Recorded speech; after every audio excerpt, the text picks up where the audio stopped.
श्री सच्चिदानंद सद्गुरु साईनाथ महाराज की जय.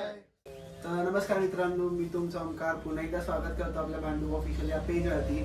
तर तुमच्या सर्वांच्या एवढ्या डिमांडमुळे की तुम्हाला साई भजन हा पॉडकास्ट हवा होता, तर the most awaited podcast Shri Sai भजन सांस्कृतिक मंडळ पॉडकास्ट, तर आपण हा घेऊन आलो आहोत.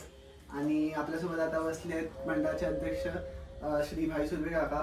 तर आपण आता यांच्याशी बोलून घेऊया. पहिला प्रश्न विचारूया. मी प्रदीप दामोदर सुर्वे. लोक मला भाई म्हणतात, सगळं मंडळामध्ये मला भाई सुर्वे बोलतात. आणि मी ह्या मंडळाचा एक सेवक आहे, कार्यकर्ता आहे. हीच माझी ओळख आहे. तर मग काका, आता मी तुम्हाला पहिला प्रश्न विचारेल की तुम्ही आम्हाला सांगाल का की आपल्या या श्री साई भजन मंडळाची स्थापना कधी आणि कशी झाली? श्री साई भजन सांस्कृतिक मंडळाची स्थापना 1999ला झाली. तर कशी झाली त्यामागे म्हणजे बाबांचाच हात आहे. आमची कधी अशी इच्छा नव्हती की पालखी सोहळ्याचं मंडळ स्थापन वगैरे करायचं, अशी आमची कधीच इच्छा नव्हती. आणि ध्यानी मनी स्वप्ने असं कधी नव्हतंच. आता आपण जिथे इथे बसलोय ह्याच वास्तूमध्ये, म्हणजे हा असा कटडा होता ओपन, ह्या भिंती नव्हता, फक्त ही भिंत होती आणि डायरेक्ट रोड होता. तर इथे आमची आदर्श सहकार सोसायटीची दरवर्षी गुढीपाडव्याला पूजा व्हायची. आणि त्या पूजेच्या निमित्ताने दरवर्षी आम्ही वेगळं वगैरे डेकोरेशन करायचो. 8-10 दिवस डेकोरेशन, म्हणजे नगरामध्ये एक पूजेचं हे होतं, एक वैशिष्ट्य होतं की एक मोठी पूजा किंवा डेकोरेशन भारी असतं वगैरे असं. तर 99च्या गुढीपाडव्याची जी पूजा होती, तर त्याला जे डेकोरेशन होतं ते सगळं बाबांबद्दल होतं, श्री सद्गुरू साईनाथांबद्दल होतं. इथे ह्या भिंतीवरती आपण हे जे चित्र आहे तसंच आपण पूर्ण समाधी मंदिरचं चित्र काढलं होतं. आणि इथे आपण असं समाधी मंदिर केलं होतं. आणि समाधी मंदिरच्या पुढ्यात आपण सत्यनारायणची पूजा आपण स्थापित केली होती. आणि पुढे एक असं झाड आहे, इथून बाहेर गेल्यावर तर हे सगळं ओपनच होतं. आणि हा पुरा जो पॅसेज दिसतोय समोर, तर सुरुवातीला ते भेंडीचं झाड आहे, तिथे आम्ही काट्यांची आणि POPची द्वारकामाई बनवली होती. त्याच्यासमोर तुळस वगैरे. त्याच्या पुढे एक जांभळाचं झाड होतं, तिथे आम्ही गुरुस्थान केलं होतं. आणि त्याच्या पुढे आंबा आणि सोनचाफ्याचं एकत्र झाड होतं, तिथे आपण नंदादीप केलं होतं. म्हणजे ते डेकोरेशन एवढं छान झालं होतं की पूजा म्हटली, सत्यनारायणची पूजा म्हटली की आपण त्याचं उत्तर पूजा करून दुसऱ्या दिवशी विसर्जन करतो, बरोबर ना. तर काही मग जे रहिवासी आले होते ते बोलले की भाई एवढं छान झालंय, तर तुम्ही तर सत्यनारायणच्या पूजेबरोबर हे पण सगळं विसर्जित केलं तर ते आमच्या मी आज बघून गेलोय, पण माझी फॅमिली पण बघायला येईल. म्हणजे आम्ही ते 3 दिवस ठेवलं. आणि मग त्याच पूजेच्या रात्री आता सुरुवातीला म्हणजे कसं होतं, जे काम चालू होतं तेव्हा प्रत्येक आता रोडवर असल्यामुळे रहिवासी म्हणा किंवा कोण पादचारी म्हणा की कुतूहलाने यायचे, काय करतात काय वगैरे. मग काही एका तोपर्यंत आकार घेतलेला होता, म्हणजे हे काय जे बनवतात ते बाबांच्या विषयी बनवतात. चावडी बनवतायत, द्वारकामाई बनवतात, गुरुस्थान बनवतायत. तर त्यावेळेला त्यांनी विचारलं की काय आहे, कसं आहे. तर म्हटलं असं यावेळी आमच्या सत्यनारायणच्या पूजेला जे काय आहे ते बाबांबद्दल आहे. मग ती व्यक्ती सहज बोलली, कदाचित ते बाबांनीच त्यांच्या तोंडातून बोललेलं असेल, कारण ते फार महान आहे आमच्या मंडळासाठी.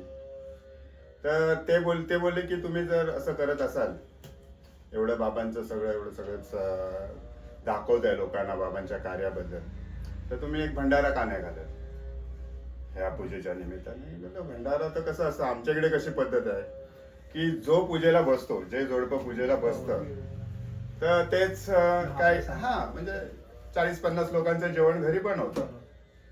तर तरी तो बोलला बघा तुम्हाला पटलं तर, म्हणजे मी आपलं एक सूचित केलं. मग आम्ही पण त्याच्यावर विचार केला की ठीक आहे. मग आम्ही भिक्षा मागितली. आता ती कदाचित बाबांनीच आम्हाला प्रोत्साहित केलं असेल की तुम्ही करा म्हणून. मग आदर्श सकाळची पूजा असताना सुद्धा आम्ही या बाजूच्या 4-5 चाळीमध्ये भिक्षा मागितली. म्हणजे आसरा असेल, आपलं ही कुठची आपल्या राजाची चाळ नाही राजाची, तर आजूबाजूच्या चाळीमध्ये आपण भिक्षा मागितली. आणि मग त्या लोकांनी पण असं काय बोलले नाही की अरे आदर्शमध्ये पूजा आहे आणि शिदा मागायला किंवा भिक्षा मागायला आमच्याकडे आले. त्यांनी पण चांगला उत्सुक साथ दिली आपल्याला. आणि त्यावेळेचा जो भंडारा होता आम्ही पण म्हटलं होतं 500-600 लोक येतील जेवायला, पण जवळजवळ 1,500च्या वर लोक आली. मग त्या चाळीतल्या लोकांनी पण आणलं, दुकानं उघडी होती, मग आणून धान्य बिन्य परत चूल पेटून वगैरे ते सगळं केलं, म्हणजे ते सगळं झालं व्यवस्थित. मग त्या रात्री आमचं भजन मंडळ होतं. जरी आमच्या मनात कधी पालखी काढायचं नसलं तरी बाबांच्या विचाराने आम्ही प्रेरित झालेलो होतो. म्हणजे बाबांचा समजा सदा सबुरी मंत्र किंवा संदेश, बाबांचा सर्वधर्म समभाव, सबका मालिक एक, बाबांची भूतदया, बाबांचं निसर्गावरचं प्रेम, बाबांचं विद्यार्थ्यांवरचं प्रेम. कारण तेव्हा बाबांच्या इकडे तो माधवराव देशपांडे म्हणून होते, त्याला आपण श्यामा म्हणायचो. श्यामा म्हणजेच ऍक्च्युली बाबांनी श्यामा 2 अर्थाने त्याला ठेवलं होतं. श्यामा म्हणजे महादेवचं दुसरं नाव श्यामा, श्याम, तसं श्यामा. आणि कळत नकळत त्याचं श्यामाचं मा म्हणजे शाळा मास्तर पण व्हायचं. आणि मग त्या उद्देशाने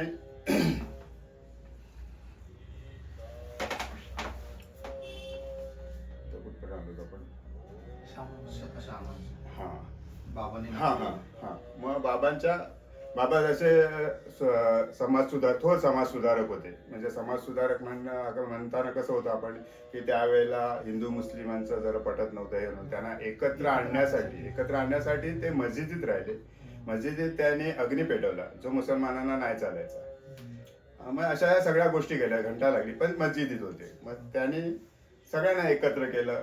मुसलमानांचा मोहरम पण त्यांनी साजरा केला, हिंदूंची रामनवमी पण साजरी केली. म्हणजे त्या विचाराने आम्ही प्रेरित झालो होतो. म्हणजे जात पात धर्म ह्याच्या पलीकडे पण एक मानवता हा धर्म आहे, ह्या विचाराने आपण प्रेरित झालेलोच होतो. पण पालखी सोहळा वगैरे काढायचं हे नाही. आणि त्याच्यामुळे आम्ही बाबांचे गुणगान भजनातून गायचो. म्हणजे भजन मंडळ आमचं होतं, बाकी हे मंडळ वगैरे स्थापन करायचं असं कधी नव्हतं.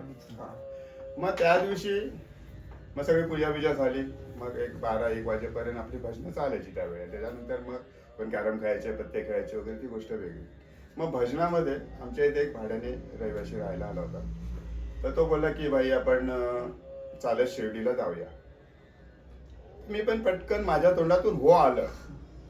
म्हणजे तो बोलला आणि भजन चालू होतं ना, म्हणजे मध्ये जो थोडासा गॅप असतो, एक गाणं संपल्यावर दुसरं गाणं घेतो त्याच्यामध्ये, तेव्हा तो बोलला, तर मी पटकन हा बोललो. मग त्याच्यानंतर मग तो आता दुसऱ्या दिवशी, आता 3 दिवस आमचा हा कार्यक्रम चालूच होता ना. लोकांनी सांगितलं की जे तुम्ही काय केलंय ते 3 दिवस ठेवा म्हणून. मग दररोज आम्ही संध्याकाळी जमायचो, परत ते धूप वगैरे दाखवून कुठे शेणाने परत कुठे टचअप देणं, चुन्याचे बोट ओढणं वगैरे, ते सगळं चालूच होतं. संध्याकाळी तो असं आम्ही आता आपण कसे जमले होते ते सगळे जमले होते. आणि मग तो बोलला की काही तू बोलला होतास चालत शिर्डीला जाऊया म्हणून. अरे बोललो तू चुकून माझ्या तोंडातून आलं, कारण पहिलं गाणं संपलं, दुसरं गाणं लगेच चालू झालं.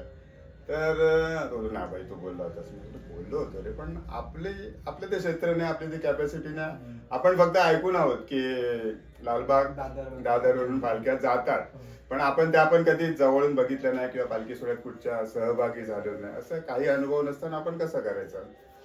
तर मग मी त्याच्या समाधानासाठी बोललो की कालच आपला गुढीपाडवा झाला होता, आणखी 7-8 दिवसांनी रामनवमी आहे.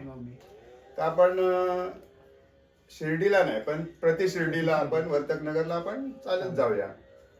मग त्याचं समाधान झालं. पण नंतर दुसऱ्या दिवसापासून मी विसरलो, कारण माझ्या ध्यानीमनी ते नव्हतंच ना. तो फक्त त्याचा हट्ट पुरवण्यासाठी मी होय होय बोलवतो. मग ते पूर्ण दिवस परत ते 4-5 दिवस निघून गेले. मग आता उद्या रामनवमी. मग तो परत संध्याकाळी बोलला, अरे आपण काय तयारी नाही केली, उद्या निघायचं आहे. हा पाठी लागलाय का बाबा पाठी लागल्यात, मला काय ते समजतच नव्हतं. तर मी बोललो ठीक आहे बाबा जाऊया ना, त्याच्यात काय बोलू जायचं आहे. सकाळी आता जेव्हा बाकीचे काकड आरतीला जमतील तर आपण जमूया आणि जाऊया. तो बोलतो तयारी काय करायची त्याच्यात, नाही पालखी वगैरे आता कुठून.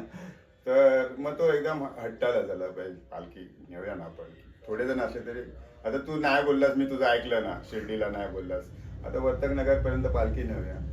मग ह्या मंदिरामध्ये तशी आता जेवढी आपली घसट आहे किंवा आता जसं आपलं चालतं तिथे साम्राज्य, तसं नव्हतं. आपण म्हणजे आपण एक सामान्यच होतो.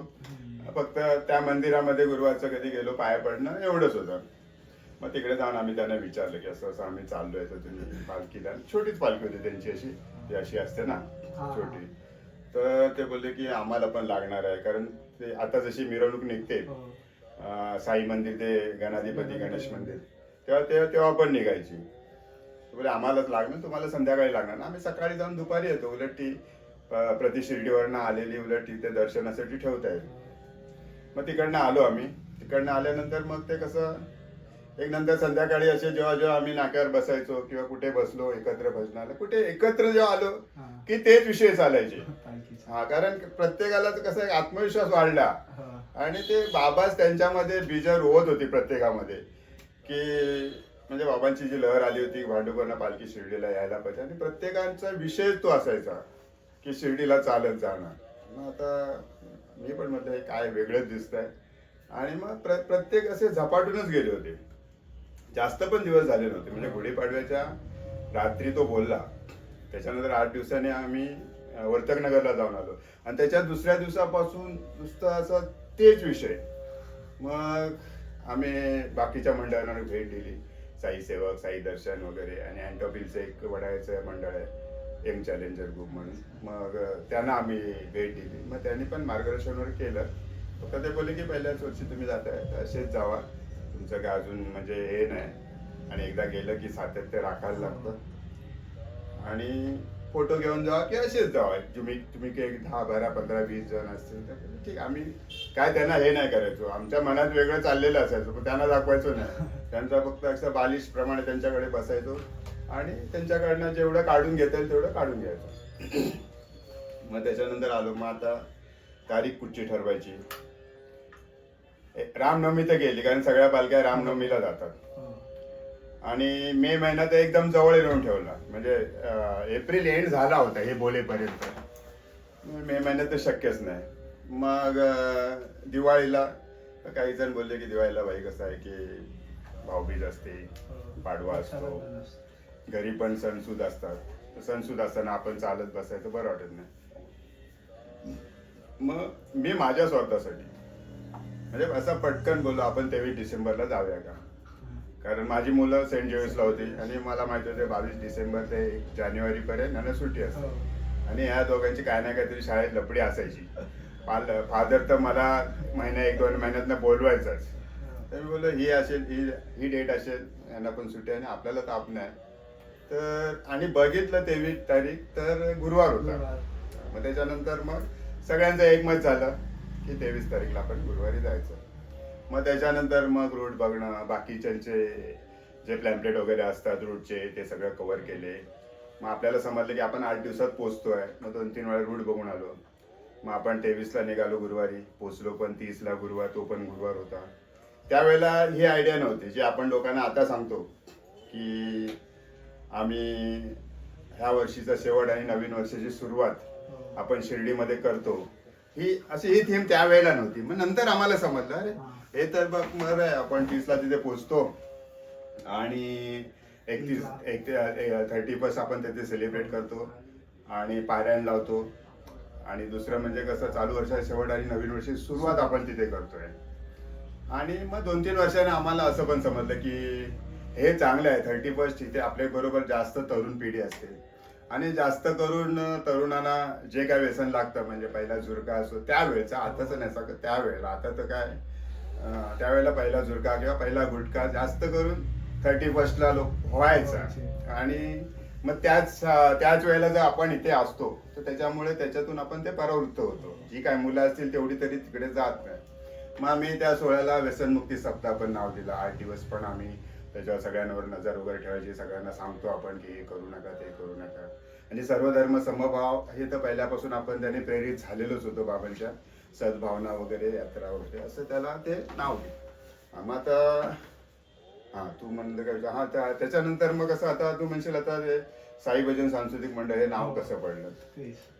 तर साई भजन सांस्कृतिक मंडळ नाव असं पडलं की पहिला तुला मगाशी सांगितलं त्याप्रमाणे बाबांच्या विचाराने प्रेरित झालो होतो. त्याच्यामुळे बाबांचे गुणगान गाणं, बाबांचं भजन करणं हे चालूच होतं. आणि मग असं ठरलं की आता आपण जातोच आहे तर आपण मंडळ रजिस्टर केलेलं बरं, कारण लोकांकडे आपण डोनेशनसाठी जाणार काय तर मग पावत्या देणं तर मंडळ रजिस्टर पाहिजे.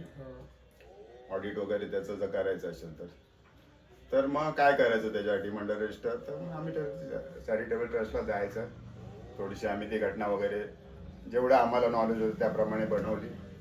मग त्या लोकांनी पण थोडी त्याच्यात दुरुस्ती शिकवली, असं नाही असं असं असं असं करा. माझं नाव काय ठेवायचं. तर एक जण पटकन बोला, अरे भाई काय नाव काय ठेवायचं काय, आपण ते सगळं एक तर चालू शिर्डीला, हे बाबांच्या इथे चालू आणि आपला तर बेस आहे तो साईंचाच आहे म्हणजे, आणि भजन साईंचं भजन करतो, गुणगान करतो, साई भजन मंडळ म्हणून नाव ठेवा. तर ठीक आहे. त्याच्यात एक जण तुझ्यासारखा बोलला की मग आपण श्री लावला अगोदर, तर मग त्याच्यात कसं गणेश पण आले, गणपती आले आणि श्री म्हणजे सगळं झालं, सगळेच देवाले, तर श्री साई भजन मंडळ असं नाव ठेवलं. त्याच्यामध्ये इथे आमच्या पहिल्या खोलीमध्ये एक जण होते, तर ते बोलले भाई काय आपण काय नुसतं काय भजन मंडळ भजनच करत बसायचं काय, काही सांस्कृतिक कार्यक्रम केले पाहिजे ना. बोलले ठीक आहे बाबा, श्री साई भजन सांस्कृतिक मंडळ. काका तुम्ही आता मला सांगाल का की आपल्याला सुरुवातीच्या काळात कोणत्या अडचणींचा सामना करावा लागला. तर तुला मग काही सांगितल्याप्रमाणे आम्हाला जो काय म्हणजे सुरुवातीला झाला त्रास असा म्हणता येणार नाही, पण आमच्याकडे मॅनपॉवर सुरुवातीला कमी होती, त्या 3-4-40च होती. पुढच्या वर्षापासून मग वाढत गेली आणि आमच्याकडे मीपणा नसल्यामुळे की आमच्याकडे आमचा वेगळेपणा नसल्यामुळे प्रत्येकाला ते वाटत गेलं रे आपलंच मंडळ आहे. मग प्रत्येकाने श्री साई भजन सांस्कृतिक मंडळ हे माझंच आहे, माझं मंडळ, माझी जबाबदारी असं करत ते प्रत्येक जणांनी एक भाग हातात घेतला. आता समजा तू आहेस तर तू बोलत अरे आपण पाणी भरायचं आपल्या हातात घ्या, मग तू तुझी टीम जमा केलीस, कॅटरिंगवाल्यांनी त्याची टीम जमा केली. त्याच्यामुळे ह्याच्या पुढे तेव्हापासून आतापर्यंत कधी त्या क्षेत्रातली किंवा अशी कॉमन मिटिंग घ्यायला लागलीच नाही. ते एवढे व्यवस्थित करतात आणि बाबा त्यांच्याकडनं करून घेतात. तर त्याच्यानंतर मग कसं झालं, पदयात्री वाढत गेले, तसा मॉब वाढत गेला, तसं मग बाकीच्या पण सगळ्या गोष्टी वाढत गेल्या, ट्रान्सपोर्ट हे ते वगैरे सगळं. आणि आपल्या त्या ह्याच्यावरती व्यसनमुक्तीवर असल्यामुळे आणि कधी नकळत कोण ना कोण भेटायचं, त्यांना आपण परत पाठवायचो, कारण त्याला काही इलाज नव्हता. आणि बऱ्याचशा गोष्टी त्याच्यातनं घडल्या पण ना, असं नाही की 8 दिवसासाठी एखादं व्यसन त्याचं जर बंद झालं असेल तर त्याला वाटलं की बाबा मी राहू शकतो याच्यावर, त्यांनी सोडलं. त्याच्यामुळे मग घरच्यांनी किंवा मंडळाने एकाची वाहवा केली, मंडळाची वाहवा केली घरच्यांनी की माझ्या मंडळामध्ये माझा मुलगा सुधारला किंवा माझा मुलगामध्ये प्रगती झाली, तो व्यसनापासून मुक्त झाला, अशा काही गोष्टी व्यसनमुक्तीवर झाल्या. आणि मग पुढे डेव्हलप होतच गेलं ते मंडळ. जसे आता जसे 1,200 होते, मग 1,500 झाले, एक वर्षाचे 2,200 झाले होते, 2012ला 2,200 झाले होते. एक छोटासा अपघात त्यावेळेला झाला नाही असं नाही, पण ठीक आहे. बाकी सगळं म्हणजे काम आपल्याला काय करायला लागत नाही, सगळं करतायत. म्हणजे कुठच्या गोष्टीचा विचार विनिमय न होता सगळ्या गोष्टी होत आहेत, आपसूक होत आहेत. तर मग काका आता तुम्ही आम्हाला सांगाल का की आपल्या या पालखीचा 27 वर्षाचा प्रवास थोडक्यात, आणि या 27 वर्षामध्ये आपल्या पालखीच्या दरम्यान भक्तांचा प्रतिसाद कसा असतो. सुरुवातीला जेव्हा झालं, सुरुवातीला आम्ही 108 जण होतो इथून जेव्हा निघालो तेव्हा. आणि मग त्यावेळेला कसं, जसा आमच्यावर विश्वास नव्हता तर दुसऱ्यांचा कसं असेल, बरोबर ना. आम्ही पण लोकांना गायडन्स करायचो जेव्हा फॉर्म भरायला येतील तेव्हा, की तुम्ही असं करा, तुम्ही तसं करा, थोडी चालायची प्रॅक्टिस करा, चपला शक्यतो जुना वापरा, हे सगळं असं असायचं. पण जेव्हा जसे दिवस जवळ येत चालले तसे आम्ही पण थोडे आतून घाबरलो होतो. का लोकांना सांगणं सोपं आहे की तुम्ही असं करा, तुम्ही तसं करा, तसं करा. जसे फॉर्म भरायला आपल्याला कसं माणसं पण पाहिजे होती, मग त्यांना प्रवृत्त करायला सांगायला काय जात आहे. आणि त्या दुसऱ्या लोकांनी जे आम्हाला फीड केलं होतं ते आपण त्यांना सांगत होतो. पण जसे दिवस जवळ आले तेव्हा आम्हाला पण वाटायचं, आणि आमचं सांगण्यातच त्यांना तो तेवढा वेळ येऊन गेला. आता आपण चालणार कसे, आता आपणच थकलो, हे झालो, लोक आपल्याला असते अरे हा मोठा ढाचा देत होता, एवढं सगळं सांगत होता, आणि आता स्वतःच त्याला जमत नाही. मग ही एक भीती होती. पण ते सगळं झालं. जाताना आम्ही 108 जण निघालो. सुरुवातीला कसं आमच्यावरच विश्वास नसलेले लोक पण जेव्हा पुढे गेले, आणि म्हणजे भांडूप वर्षानं पहिल्या वर्षापासूनच मंडळ डोक्यावर घेतलं. त्याचा प्लस पॉईंट काय झाला असेल मंडळ डोक्यावर घेण्याचा, तर जे पहिल्या दिवशी मी तुम्हाला सांगितलं एखादा कुठचा तरी ग्रस्त बाबांच्या रूपात आला आणि तो बोलला की तुम्ही 5 घरी भिक्षा मागा. आणि तेच आपण उचलून पहिल्या वर्षापासून आपण भिक्षा मागणं सुरुवात केली. कारण एकमेव असं पालखी मंडळ आहे की भिक्षा मागून एवढा मोठा उत्सव करते. एकमेव महाराष्ट्रामध्ये, अजून कुठे असेल मला माहिती आहे, महाराष्ट्रामध्ये जेवढी मंडळ आहेत भिक्षा मागून कोण आपलं हे चालू करत नाही, एवढा मोठा उत्सव करत नाही. आणि मग त्यामुळे काय होतं, भिक्षा मागायला आपण घरोघरी जायचो. त्याच्यामुळे लोकांचा प्रतिसाद असा वाटला की हे माझं आहे, मी मुठभर काय ना पण दिलेलं आहे. त्याच्यामुळे पहिल्या दिवसापासूनच लोकांचा ओघ आपल्या मंडळाकडे राहिला. पहिल्या वर्षी पण इथून वर्तकनगर पर्यंत बरीच माणसं आली, शिर्डीला आली, भंडाऱ्याला आली, नंतर वाढत वाढत गेली ती गोष्ट वेगळी. आणि मग त्याच्यामुळे काय आलं की जसे वर्तकनगर पर्यंत एवढा मॉब गेला, मग काही जे तुमच्यासारखे सोडायला आले होते आम्हाला तिथपर्यंत, तर मग त्याच्यातले काही जण बोलले, बहिणीला किंवा भावाला सांगितलं माझे कपडे घेऊन ये, पाठवून दे, मी चाललो पुढे. कोणाच्या बॅगा दुसऱ्या दिवशी आल्या, कोणाच्या बॅगा तिसऱ्या दिवशी आले. मग असं आम्ही 108 होतो निघालेलो, पण नंतर तिथे पोहोचेपर्यंत 126 झालो. म्हणजे कल्याण टिटवाळ्यापर्यंत, शहापूर पर्यंत 126 झाले, कसाऱ्यापर्यंत. मग हा पहिल्या वर्षीचा सोहळा. पहिल्या वर्षी आता थोडक्यात सांगायचं म्हणजे माझ्याबद्दल सांगायचं, त्यावेळेला कसं होतं, Y2K म्हणून होतं, म्हणजे कॉम्प्युटरमध्ये एक इयर मिलेनियम 2000. हा. मग त्यावेळेला माझी सुट्टी पण सँक्शन करत नव्हते. आणि मीच सगळं जास्त करून, मी पण असं सांगत नाही, पण पुढे सगळ्या रूट बघायला 2-3 वेळा मी सांगतो साहेबांना, अरे हे असं चालणार नाही, मला 2-4 दिवस सुट्टी तरी द्या, मी मधून येतो. नाही होतं, Y2K कोणाची सुट्टी नाही. मग तरी पण मी अशा विचाराने गेलो की बाबा झालं, नोकरी गेली तरी चालेल. पण जाऊन आल्यानंतर बाबांनी त्या साहेबांना बुद्धी दिली. मला त्यांनी सांगितलं होतं, जेव्हा समजलं की वरच्या साहेबापर्यंत जाऊन सुट्टी नाही होत आहे, तेव्हा एका साहेबांनी माझ्या खांद्यावर हात टाकला, बोलतो जा पण दररोज फोन कर. पण एकदा तिथे गेल्यावर कुठे लक्षात होतं, आणि तेव्हा फोन, मोबाईल नव्हते ना, STD होते. मग ते झालं सगळं. सुट्टीनंतर आल्यानंतर त्यांनी सगळे दिवस वगैरे भरले, ती गोष्ट वेगळी. आणि आम्ही जी काय मेहनत केली ती पहिल्याच वर्षी केली. कारण पहिल्याच वर्षी कसं, एवढ्या एरियातलीच मुलं आमच्या बरोबर होती, 3-4 चाळीतलीच मुलं होती ना. पहिल्या वर्षी सगळी कामं केली. म्हणजे पालखीला चालताना चालायचो, पण पाणी भरायला पण जायचो, एकच आचार्य होता आणि सगळं. आणि नंतर मग दुसऱ्या वर्षापासून बाबांनी माणसं पाठवली. आता समजा दादा दैतुले आहेत, सुधीर राणे आहेत, हे म्हणजे पहिल्या वर्षी कोण नव्हते, पदयात्री म्हणून आले होते. मग एक एक माणसं वाढत गेली. जी माणसं पाहिजे होती, कलाकार असतील, भजनवाले असतील, हे ते सगळ्या प्रकारची माणसं ही वाढत गेली. आणि मग कालांतराने असं झालं की म्हणजे तिकडे आम्हाला काय लक्ष द्यायची आता गरजच नाही. म्हणजे प्रत्येकाने आता समजा 4 लोक जमली तर ते काय बोलले, म्हणजे आता समजा एक व्यक्ती आहे, ती बोलले मी पाणी खातं सांभाळतो. मग तो स्वतःची टीम स्वतः तयार केली त्यांनी, माझ्याबरोबर कोण माणसं पाहिजे, काय माणसं पाहिजे. म्हणजे एकमेव असं मंडळ असेल की कधी त्यांची मीटिंग होत नाही, काय नाही, पण सगळे व्यवहार व्यवस्थित होतात. म्हणजे पाणी खात्यात एकाने जबाबदारी घेतली पाणी खात्याची, त्यांनी स्वतःची माणसं, स्वतःची टीम तयार केली. एकाने समजा नाश्त्याची हे केली, टीम तयार केली. एकाने जेवणाच्या व्यवस्थेची, कॅटरिंगची टीम केली.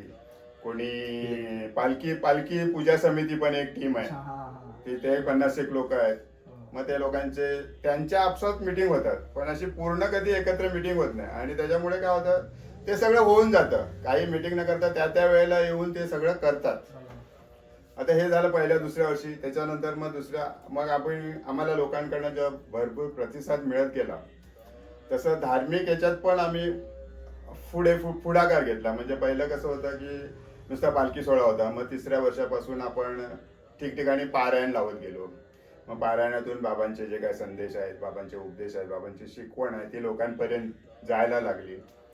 त्याच्यानंतर मग आता म्हटलं की आता लोकांचा एवढा जर प्रतिसाद आहे, तर आपण नुसतं धार्मिककडे न राहता सामाजिक पण केलं पाहिजे.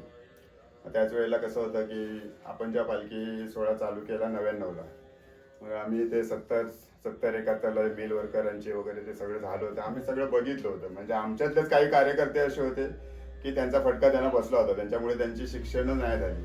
हे सगळं होत असताना मंडळाचं जाम नावरूप होतच गेलं. म्हणजे ही वास्तू झाली 2002ला, आपली ही वास्तू झाली. त्याच्यानंतर इतर मंडळांचं म्हणजे कसं एक आपल्याबद्दल एक चांगली भावना निर्माण होत गेली. म्हणजे साई सेवक मंडळासारखं म्हणायचं एवढ्या वर्षात आम्ही वास्तू नाही केली, तुमची एक वास्तू झाली. आणि मग आपण हे कार्य चालूच ठेवलं. सामाजिक कार्य पण आपला भक्ती धार्मिक कार्याबरोबर सामाजिक कार्य आपली चालूच होती. मग त्याच्यामध्ये कसं झालं की आम्हाला एक सिप्ला कंपनीने हे केलं होतं, CSR फंडातून मदत केली होती. पण 1 वर्ष त्यांनी केली. मग पुढच्या वर्षी त्यांनी सांगितलं की तुमचं धार्मिक कडे ओढ जास्त आहे. म्हणजे जो आपला ताळेबंद असतो वर्षाचा, तो बोलला तुमचा धार्मिक कडे खर्च जास्त आहे. मग त्यांनी त्याच्यावर ऑब्जेक्शन घेतलं. मग आम्ही ते जीवन आधार फाउंडेशन चालू केलं. मग आता सगळी सामाजिक कार्य, जरी जीवन आधार फाउंडेशन एक नुसतं नावासाठी वेगळं आहे, बाकी सगळे कार्यकर्ते वगैरे सगळे वेगळेच आहे. फक्त एक भाग वेगळा केला आपण. हे मंडळ जे आहे श्री साई भजन सांस्कृतिक मंडळ, आणि ते जे आहे ते श्री साई भजन जीवन आधार फाउंडेशन. तर मग आता तुम्ही जसं सांगितलं की सुरुवातीला पालखीला फक्त 121 लोक होती. तर मग आता ह्या वर्षी आपल्या पालखीला म्हणजे गेल्या वर्षीच्या ह्याच्यानी गेल्या वर्षी 1700 लोक होती. 1700. अच्छा, जसं आपण पालखी सोहळा हा धार्मिक कार्य झालं, मग धार्मिक बरोबर त्याला सामाजिकची जीवन जोड असावी. कारण आपण हे सगळं जमा करतोय, लोकांकडनं करतोय, आणि त्याच्यातून लोकांसाठी पण काहीतरी झालं पाहिजे. लोकांच्या अडीअडचणीवरती पण तो काही खर्च झाला पाहिजे. मग त्याच्यातून जशी आपण दत्तक योजना वगैरे केली. दत्तक योजना 2002 पासून चालूच होती ते 2014 पर्यंत. 2014ला आम्हाला सिप्लाने मदत केली. सिप्ला कंपनीने. मग त्यात स्पॉन्सर मिळाला आपल्याला. तो CSR फंडातून त्यांनी मदत केली. पण नंतर 1 वर्ष गेली. पुढच्या वर्षी आम्ही त्यांच्याकडे गेलो तर त्यांनी सांगितलं की तुमचा जो खर्च आहे 100 रुपयापैकी 100%पैकी 80% जो खर्च आहे तुमचा धार्मिकतेवर होतो, आणि 20%च तुम्ही फक्त सामाजिक खर्च करता. मग त्यांनी ती बंद केली. मग आपण कसं केलं की ह्याच्यातून जो सामाजिक भाग होता तो पूर्ण बाहेर काढला, आणि त्याच्यातून हे जे जसं आपलं श्री साई भजन सांस्कृतिक मंडळ आहे तसंच दुसरं मंडळ श्री साई भजन जीवन आधार फाउंडेशन आपण केलं. आणि जेवढी जी आपली सामाजिक कार्य आहे ती आता तिकडे होतात. सगळे कार्यकर्ते सगळं एकच आहे, बाकी सगळं एकच आहे, फक्त दोघांचं ऑडिट वेगळं होत आहे. तर काका आता तुम्ही आम्हाला सांगाल का की आपल्या पालखीच्या दरम्यान घडलेला एखादा असा हृदयस्पर्शी किंवा भक्तिपूर्व अनुभव? आता अनुभव म्हणाल तर ना, जर प्रत्येक पदयात्री जेवढे आहेत प्रत्येक पदयात्रेला काय ना काय अनुभव आलेले आहेत, आणि तो सांगत असतो. म्हणजे त्याच्या वैयक्तिक असतील किंवा धार्मिक असतील, चालताना असतील, किंवा एखाद्याला सहलीला आल्या सगळ्या निसर्गाचे अनुभव असतील, हे असतातच. आणि आपण कॉमन सगळ्या ठिकाणी ते वाचतो. पण त्याही पलीकडे जाऊन जर अनुभव सांगायचे असतील तर मंडळाची निर्मिती हा एक मोठा अनुभव आहे. तसं तू म्हणशील तर अनुभव आज म्हणशील तर आपल्या मंडळाचं एक टॅग वाक्य आहे की पदयात्रा एक अनुभव. बरोबर ना? त्याच्यामुळे त्याच्यावर जर आपण असे अनुभव जर लिहायला गेलो तर एक एवढं झाडं पुस्तक होईल. आणि ते करायचं आहे 1 वर्ष. एक जसा आपला अहवाल असतो, अहवालामध्ये वेगवेगळे कॅरेक्टर असतात, वेगवेगळे विषय असतो, तसा पदयात्रा एक अनुभव हे 1 वर्ष करायचं आहे. मग ते आपल्या मंडळातून आणि इतर पण ज्या मंडळातून त्या लोकांचे पण अनुभव घेऊन ते लिहायचे. पण त्याही अनुभवपेक्षा कसं जे मंडळाची घडण झाली आहे, अचानक घडलंय, हा मोठा एक अनुभव आहे. बरं, मोठा चमत्कार आहे. कारण आपल्या कधी ध्यानी मनी नसताना ते घडलंय. आणि त्याही पलीकडे जाऊन वेगवेगळ्या विचाराचे, वेगवेगळ्या जाती धर्माचे लोक आपण एकत्र सगळे आलेलो आहोत. आणि एकत्र येऊन प्रत्येक जण आपापलं कार्य करतोय.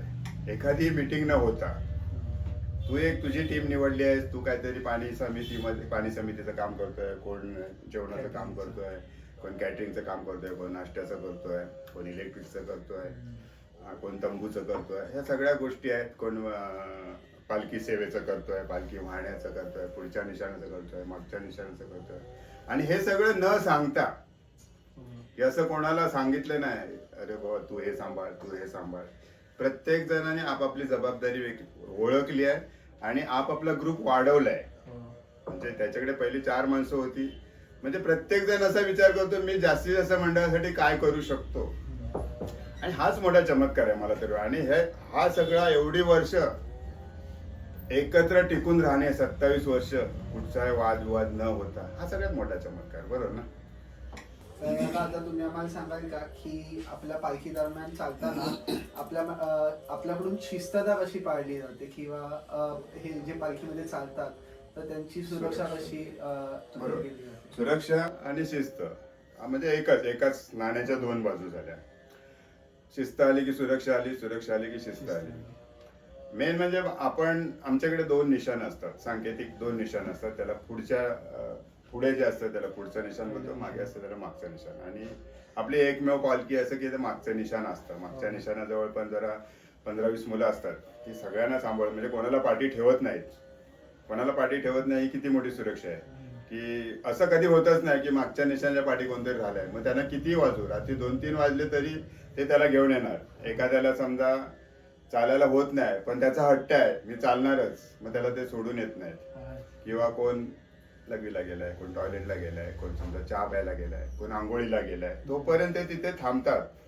म्हणजे आपल्याला ते दिसतात, ते आंघोळ करतात मुलं, 20-25 मुलं आंघोळ करतात, मग ते न कंटाळतात इथे थांबणार ती लोक येईपर्यंत. म्हणजे ही प्रत्येक जण आपली जबाबदारी ओळखतो, म्हणजे तो दुसऱ्याची सुरक्षा घेतोय, बरोबर ना? आता त्या लोकांनी बोलले जाऊन दे ना, मी कशाला थांबू, पण ते 20-25 जणांची टीम कितीतरी लेट येते. म्हणजे पालखी समजा 8ला पोहोचली असेल रात्री, तर 1-1, 1:30 वाजता पण ते येतात.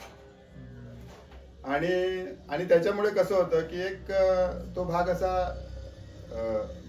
आपण मी असा मंतरलेला हा शब्द वापरत नाही, पण एक बाबांचा एक मंतरलेला तो कक्ष असतो, सुरक्षा कवच असतं. मग त्याची तुम्ही पाळवणूक केली म्हणजे समजा त्याचं उल्लंघन केलं तर मग ते फटके बसणार बाबांच्या पुढच्या निशाणाच्या पुढे. आणि मागच्या निशाणाच्या पुढे कोण राहतच नाही, कारण ती मुलं कोणाला राहायला बाटी देतच नाही. किती लेट होऊन दे त्याला घेऊन येणार, नाहीच त्याला जमला असेल तर गाडी मागवणार, गाडीत बसवून त्याला पुढे पाठवणार. आणि ही एक बाबांची सुरक्षा व्यवस्था झाली. आणि बाकीचे सभासद असतात, बाकी चालणारे सेवेकरी असतात, किंवा एक दुसऱ्याची पण घेत असतात. एक कुठचा चुकतोय की त्याच्याकडून काय घडतंय तर प्रत्येक जण त्याला सांभाळत असतो. म्हणजे असं नाही म्हणत की बाबा मंडळ बघेल त्याला काय झालंय, तर तो त्याला कोणाला तर वाटेत समजा काहीतरी चक्कर आली किंवा काय आली, ते 4-5 जण पदार्थी त्याच्याबरोबर थांबणार, मग गाडीला बोलवणार, त्याला काय पाणी बिणी पाजणार, त्याला नाही चालायला जमत असेल गाडीत बसून फिरवणार. ही एक सुरक्षा ही झालीच ना. आणि शिस्त तर आलीच ना. सुरक्षा पाळतोय ते शिस्त ही आलीच. शिस्तीसाठी एवढंच आम्ही सांगतो की शक्यतो बाहेर काय खाऊ नका, कारण मंडळ तुम्हाला 3 टाइम चहा देते, 2 टाइम नाश्ता देते, 2 टाइम जेवण देते, आणि त्याच्यात कुठचं असं रेशनिंग वगैरे नसतं, एवढंच खा तेवढंच खा, भरपूर प्रमाणामध्ये तरी ठेवलेलं असतं. बाकी काय शिस्त असं काय नाही, बाकीच्या सगळ्या गोष्टी ह्या करायला लागतात.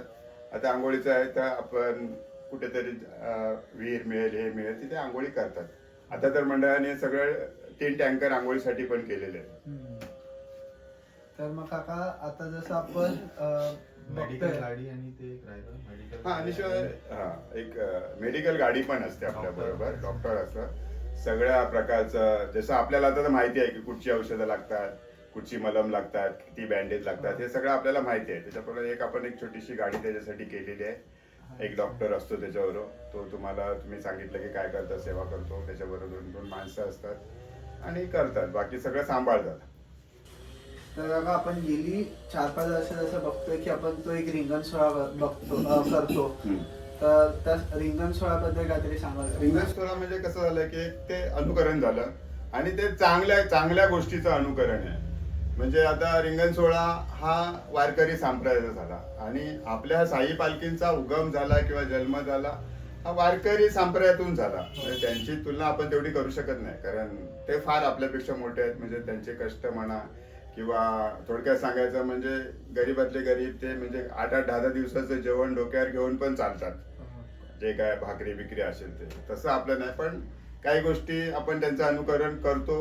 हे म्हणजे खरं म्हणजे श्रेय हे त्यांचं आहे, वारकरी पंथांचं आहे. आता ते कसं तिकडे कसं होतं की घोडा वगैरे रिंगण करतो वगैरे, तर आपण कसं पालखी नाचवतो, ते तर बेफान सगळे धावतात, तेवढं तर आपण नाही धावू शकत.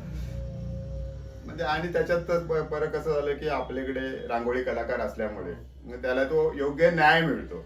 नुसतं आता रिंगण कोणी करेल, पण तो रांगोळी कलाकार पालखीसोबत एवढे असल्यामुळे तेवढी ती रिंगणाची रांगोळी वगैरे टाकतात, त्याच्यामुळे त्याचं जरा शोभा किंवा त्याचं जरा दैदिप्यमान वाढतं, त्याचं दिखावा त्याचा वाढतो. आता तू जो प्रश्न विचारलास रांगोळीबद्दल, म्हणजे मंडळाला एक अशी बऱ्याच कलाकारांची देण लागलेली आहे, तसे रांगोळी कलाकारांची मंडळाला एक देणगी लाभलेली आहे.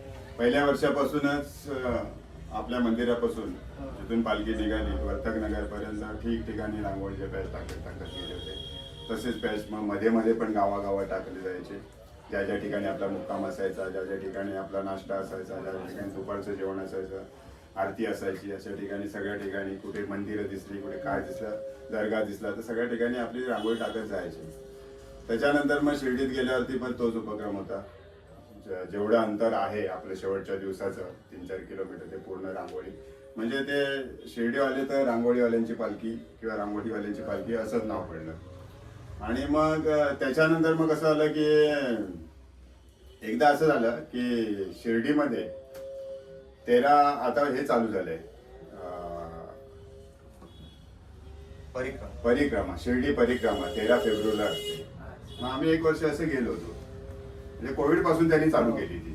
म्हणजे बाबांची जी शिर्डीची जी वेश आहे, बाबा कसे पहिले जेव्हा तिथे रोगराई आली होती त्यावेळेला, तेव्हा ते पीठ दळून वेशीवरती टाकलं होतं ना. मग तसं त्यांनी असं केलं की आपण ते कोविडमध्ये त्यांनी चालू केली, एक परिक्रमा अशी चालू केली. आणि त्यावेळेला ते अशी साधी रांगोळी, ही कशी रांगोळी अशी टाकत वेशीवरती रांगोळी, पिठाच्या ऐवजी रांगोळी टाकत गेली होती. तर मग आम्ही एकदा गेलो होतो, मग वेगवेगळे सगळ्या रांगोळीची टीम 10-12 जण गेलो होतो. रांगोळी वगैरे सगळं इथून गेलो. मग तेव्हा जे आपण आपल्या कलाकारांचे जे पॅचेस वगैरे टाकले तर त्यांना ते आवडले. मग त्यांनी त्याच्यानंतर आम्हाला बोलवलं की आपल्याला त्याच पुढच्या वर्षी बाबांची रामनवमी स्थापन करून 100 वर्ष झाली होती, शताब्दी महोत्सव होता रामनवमीचा. तर त्यांनी सांगितलं की असं आपल्याला मोठं पोर्ट्रेट काढायचं आहे रांगोळीचं, तर कराल का?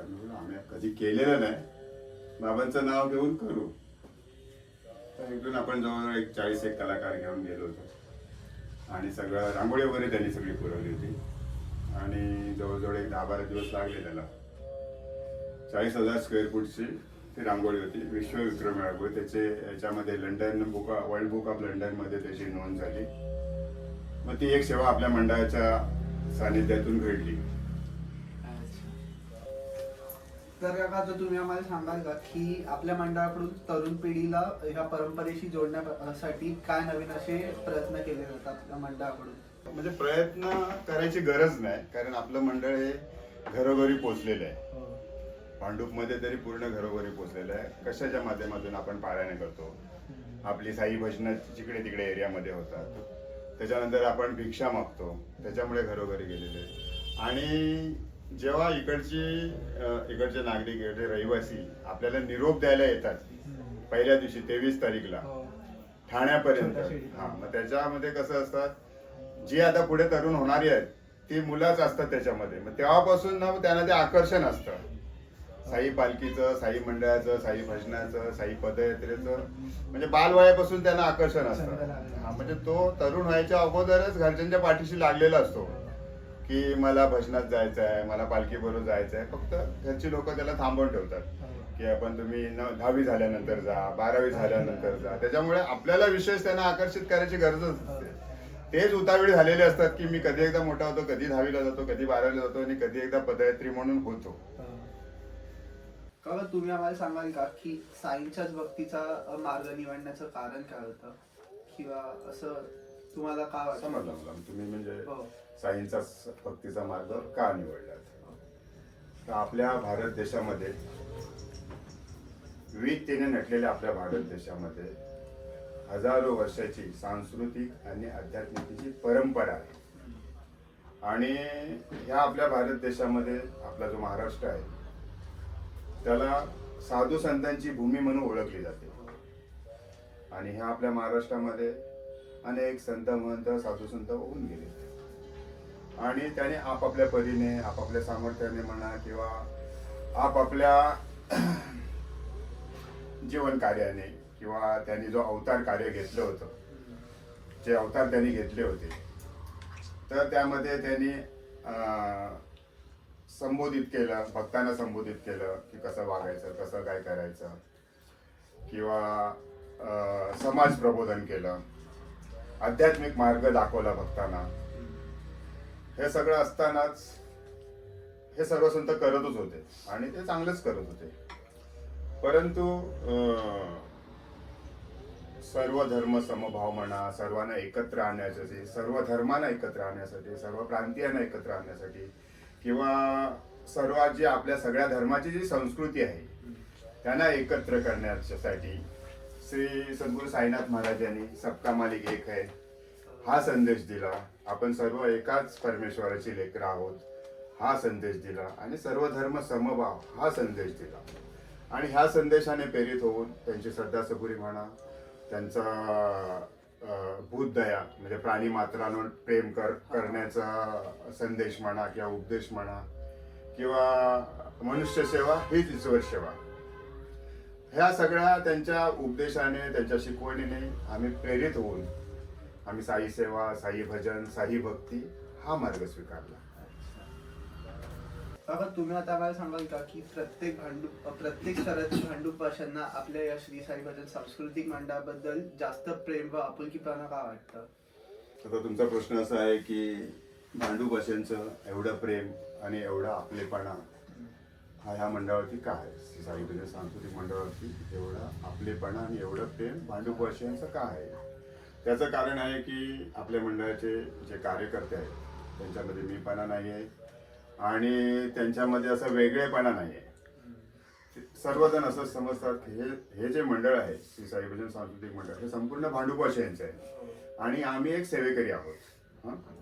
आणि जसं पाणी असतं, पाण्याला एक स्वतःचा रंग नसतो, ते नितळ निर्मळ असतं आणि त्यामध्ये सर्व रंगांना सामावून घेण्याची क्षमता असते. त्याप्रमाणे अबाल, वृद्ध, वयस्कर लोक म्हणा, किंवा स्त्री पुरुष, बंधू भगिनी म्हणा, सर्व पक्षीय, सर्व धर्मीय, सर्व प्रांतीय लोकांना सामावून घेण्याची क्षमता म्हणण्यापेक्षा दृष्टिकोन म्हणा किंवा लीनता म्हणा, अशी भावना कार्यकर्त्यांमध्ये असल्यामुळे सर्वच लोक त्या मंडळाकडे आकर्षित झालेले आहेत आणि सर्वांनाच वाटतं की हे माझं मंडळ आहे. काका, तुम्ही आता आम्हाला सांगाल का की नवीन सहभागींसाठी तुम्ही कोणते मार्गदर्शन करता? अच्छा, जे नवीन सहभागी असतात, म्हणजे तुला असं म्हणायचं की त्यांचं पहिलंच वर्ष आहे, बरोबर ना, तर त्यांना आम्ही असं सांगतो की पालखी सोहळा जो आहे एन्जॉय करा, पालखी सोहळ्याचा आनंद घ्या. पालखी सोहळ्यामध्ये तुम्हाला जे जे वाटतं त्या ठिकाणी जा. तुम्हाला वाटत असेल की पुढच्या निशाण्यावर आपल्याला जायचं आहे, तुम्हाला वाटत असेल की पालखीला खांदा द्यायचा आहे म्हणजे पालखीचे भोई व्हायचं आहे, तुम्हाला वाटत असेल की डीजेच्या पाठी नाचायचं आहे, तुम्हाला वाटत असेल की मागच्या निशाण्याबरोबर काम करायचं आहे, किंवा निसर्गाचा चालता चालता निसर्गाचा आनंद घ्यायचा आहे, तिकडची गुलाबी थंडीचा आनंद घ्यायचा आहे, किंवा तुम्हाला असं वाटत असेल की मला काहीतरी सेवा समितीत काम करायचं आहे, पाणी व्यवस्थेमध्ये काम करायचं आहे, पाणीचं वितरण होतं तिथे काम करायचं आहे,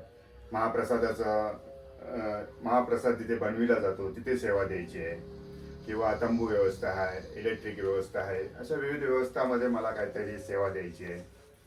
किंवा मग पालखीबरोबर जे चालणारे पदयात्री आहेत, कोण थकलेले असतील, भागलेले असतील, त्यांना सेवा द्यायची आहे, शुश्रूषा करायची आहे त्यांची. आणि ह्याच बरोबर त्याने ह्याचं पण भान ठेवलं पाहिजे की समोरच्या पदयात्रींमध्ये त्यांनी साईना बघितलं पाहिजे की समोरचे पदयात्री हे साईच आहेत आणि ते पण माझ्यामध्ये साई भक्त आहेत. ह्याचं त्यांनी भान ठेवलं पाहिजे. हे सगळं भान ठेवलं की तुमच्या तोंडातून अर्वाच्य किंवा वाईट गोष्टी निघणार नाहीत आणि तुमच्याबद्दल पण दुसरा कोण आकाश धरणार नाही की तुम्हाला पण कोणी उलट काय बोलणार नाही. आणि नामस्मरण करा. नामस्मरणामध्ये आपण सगळं बाकीचं विसरतो. एवढ्या वर्षभर बाकीची जी आपली दगदग असते ती विसरतो. त्याचबरोबर व्यसन करू नका किंवा दुसऱ्यांना पण व्यसन करू देऊ नका. तसंच काय आढळल्यामध्ये त्या मंडळाच्या जे कार्यकर्ते असतील त्यांना सांगा शिस्त पाळगा. दोन निशाणामध्येच राहा, पुढच्या आणि पाठच्या निशाणांमध्येच राहा. आणि थोडक्यात सांगायचं म्हणजे जे तुम्ही 8 दिवसासाठी येता तो पालखी सोहळा एन्जॉय करा, आनंदित राहा. ओके सही. काका आता तुम्ही आम्हाला सांगाल का की गेली 27 वर्ष हे सर्व सातत्याने अविरत व अखंडपणाने कसं करतात? 27 वर्ष अखंडपणे करणे म्हणजे ही बाबांचीच कृपा आहे. सद्गुरू साईनाथ महाराज हेच हेच या मंडळाचे संस्थापक, मार्गदर्शक, आयोजक आहेत. आणि त्याचप्रमाणे श्री साई भजन सांस्कृतिक मंडळावर अविरत प्रेम करणारे जाहिरातदार, देणगीदार आणि असंख्य भांडूपवासीय यांचं असलेलं प्रेम, तसेच पदयात्री आणि कार्यकर्ते, सभासद यांच्या सर्वांच्या एकजुटीमुळे आतापर्यंत बाबांच्या कृपा आशीर्वादाने 1999 सालापासून श्री सद्गुरू साईनाथांचा पालखी सोहळा, सद्भावना यात्रा, सर्वधर्म समभाव, व्यसनमुक्ती सप्ताह हे जे चाललेलं आहे ते निव्वळ बाबांची कृपादृष्टी, भाडुपकरांचा आशीर्वाद, भाडुपकरांचा सहभाग आणि जाहिरातदार, देणगीदार यांच्या सहयोगाने चाललेलं आहे. भाई काका, आपल्या बोलण्यामध्ये नेहमी सतत असं असतं की आपल्या कार्यकर्त्यांमध्ये मीपणा नाहीये, तर हा मीपणा नसण्याचं कारण सांगाल का? तसं मीपणा आता नाही आमच्यामध्ये, पण जेव्हा सुरुवात होते तेव्हा तर आम्ही बालिश होतो, नवीन होतो, मीपणा तर होताच. पण पहिल्या वर्षी असं झालं की प्रत्येक वेळेला आम्ही जे सिनियर साई भक्त होते, दुसऱ्या पालखींचे अध्यक्ष, सेक्रेटरी वगैरे जे कोण होते त्यांच्याकडे आम्ही मार्गदर्शनासाठी जायचो. तर ते आम्हाला सांगायचे की तुमचं पहिलं वर्ष आहे, तर जेवढ्या साधेपणात जाता येईल तर पहिलं ते असं सांगायचं की तुमचं पहिलं वर्ष आहे, तुम्ही या वर्षी जाताय की पुढच्या वर्षी जाल की नाही हे पहिलं ठरवा. आणि जाणार असं तर पहिल्या वर्षी ठीक आहे, तुम्ही आता पालखी घेऊन जाताय. आम्ही तर पहिल्या वर्षी फोटो घेऊन गेलो होतो, नंतर पालखी घेऊन गेलो, नंतर रथ घेऊन गेलो. पण तुम्ही तर असं म्हणताय की आम्ही सगळंच घेऊन जाणार, रथ वगैरे घेऊन, तर एवढं हे करू नका, हळूहळू पुढे जा. हळूहळू यावर्षी समजा पालखी घेऊन गेलं तर 2-3 वर्षांनी रथ घेऊन जा. आम्ही ते सगळं त्यांचं ऐकून घ्यायचो. तर आम्हाला मनापासून ते करायचंच होतं आणि हा करायचो. आणि असं करता करता आम्ही मग ते रथ घेऊन आलो. वसईवरून एका पालखी मंडळाचा छोटासा रथ होता, रथ घेऊन आलो आणि आम्ही ठरवलं की आपण जायचं रथ घेऊन. आम्ही त्याचा प्रचार असा केला होता, जेव्हा आम्ही शिधा मागायला जायचो तेव्हा सगळ्या ठिकाणी भांडूपवासियांना आम्ही सांगायचो की आम्ही पालखीसह पदयात्रा आणि रथ सुद्धा घेऊन जाणार होतो.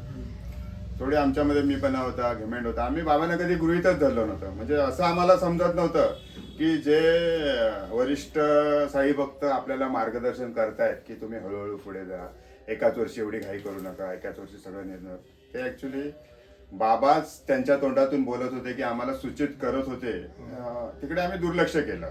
थोडक्यात सांगायचं म्हणजे आम्ही बाबांना कधी गृहीत धरलं नाही, कारण आम्ही तेवढं मॅच्युअर्ड नव्हतो, तेवढं ज्ञात नव्हतो.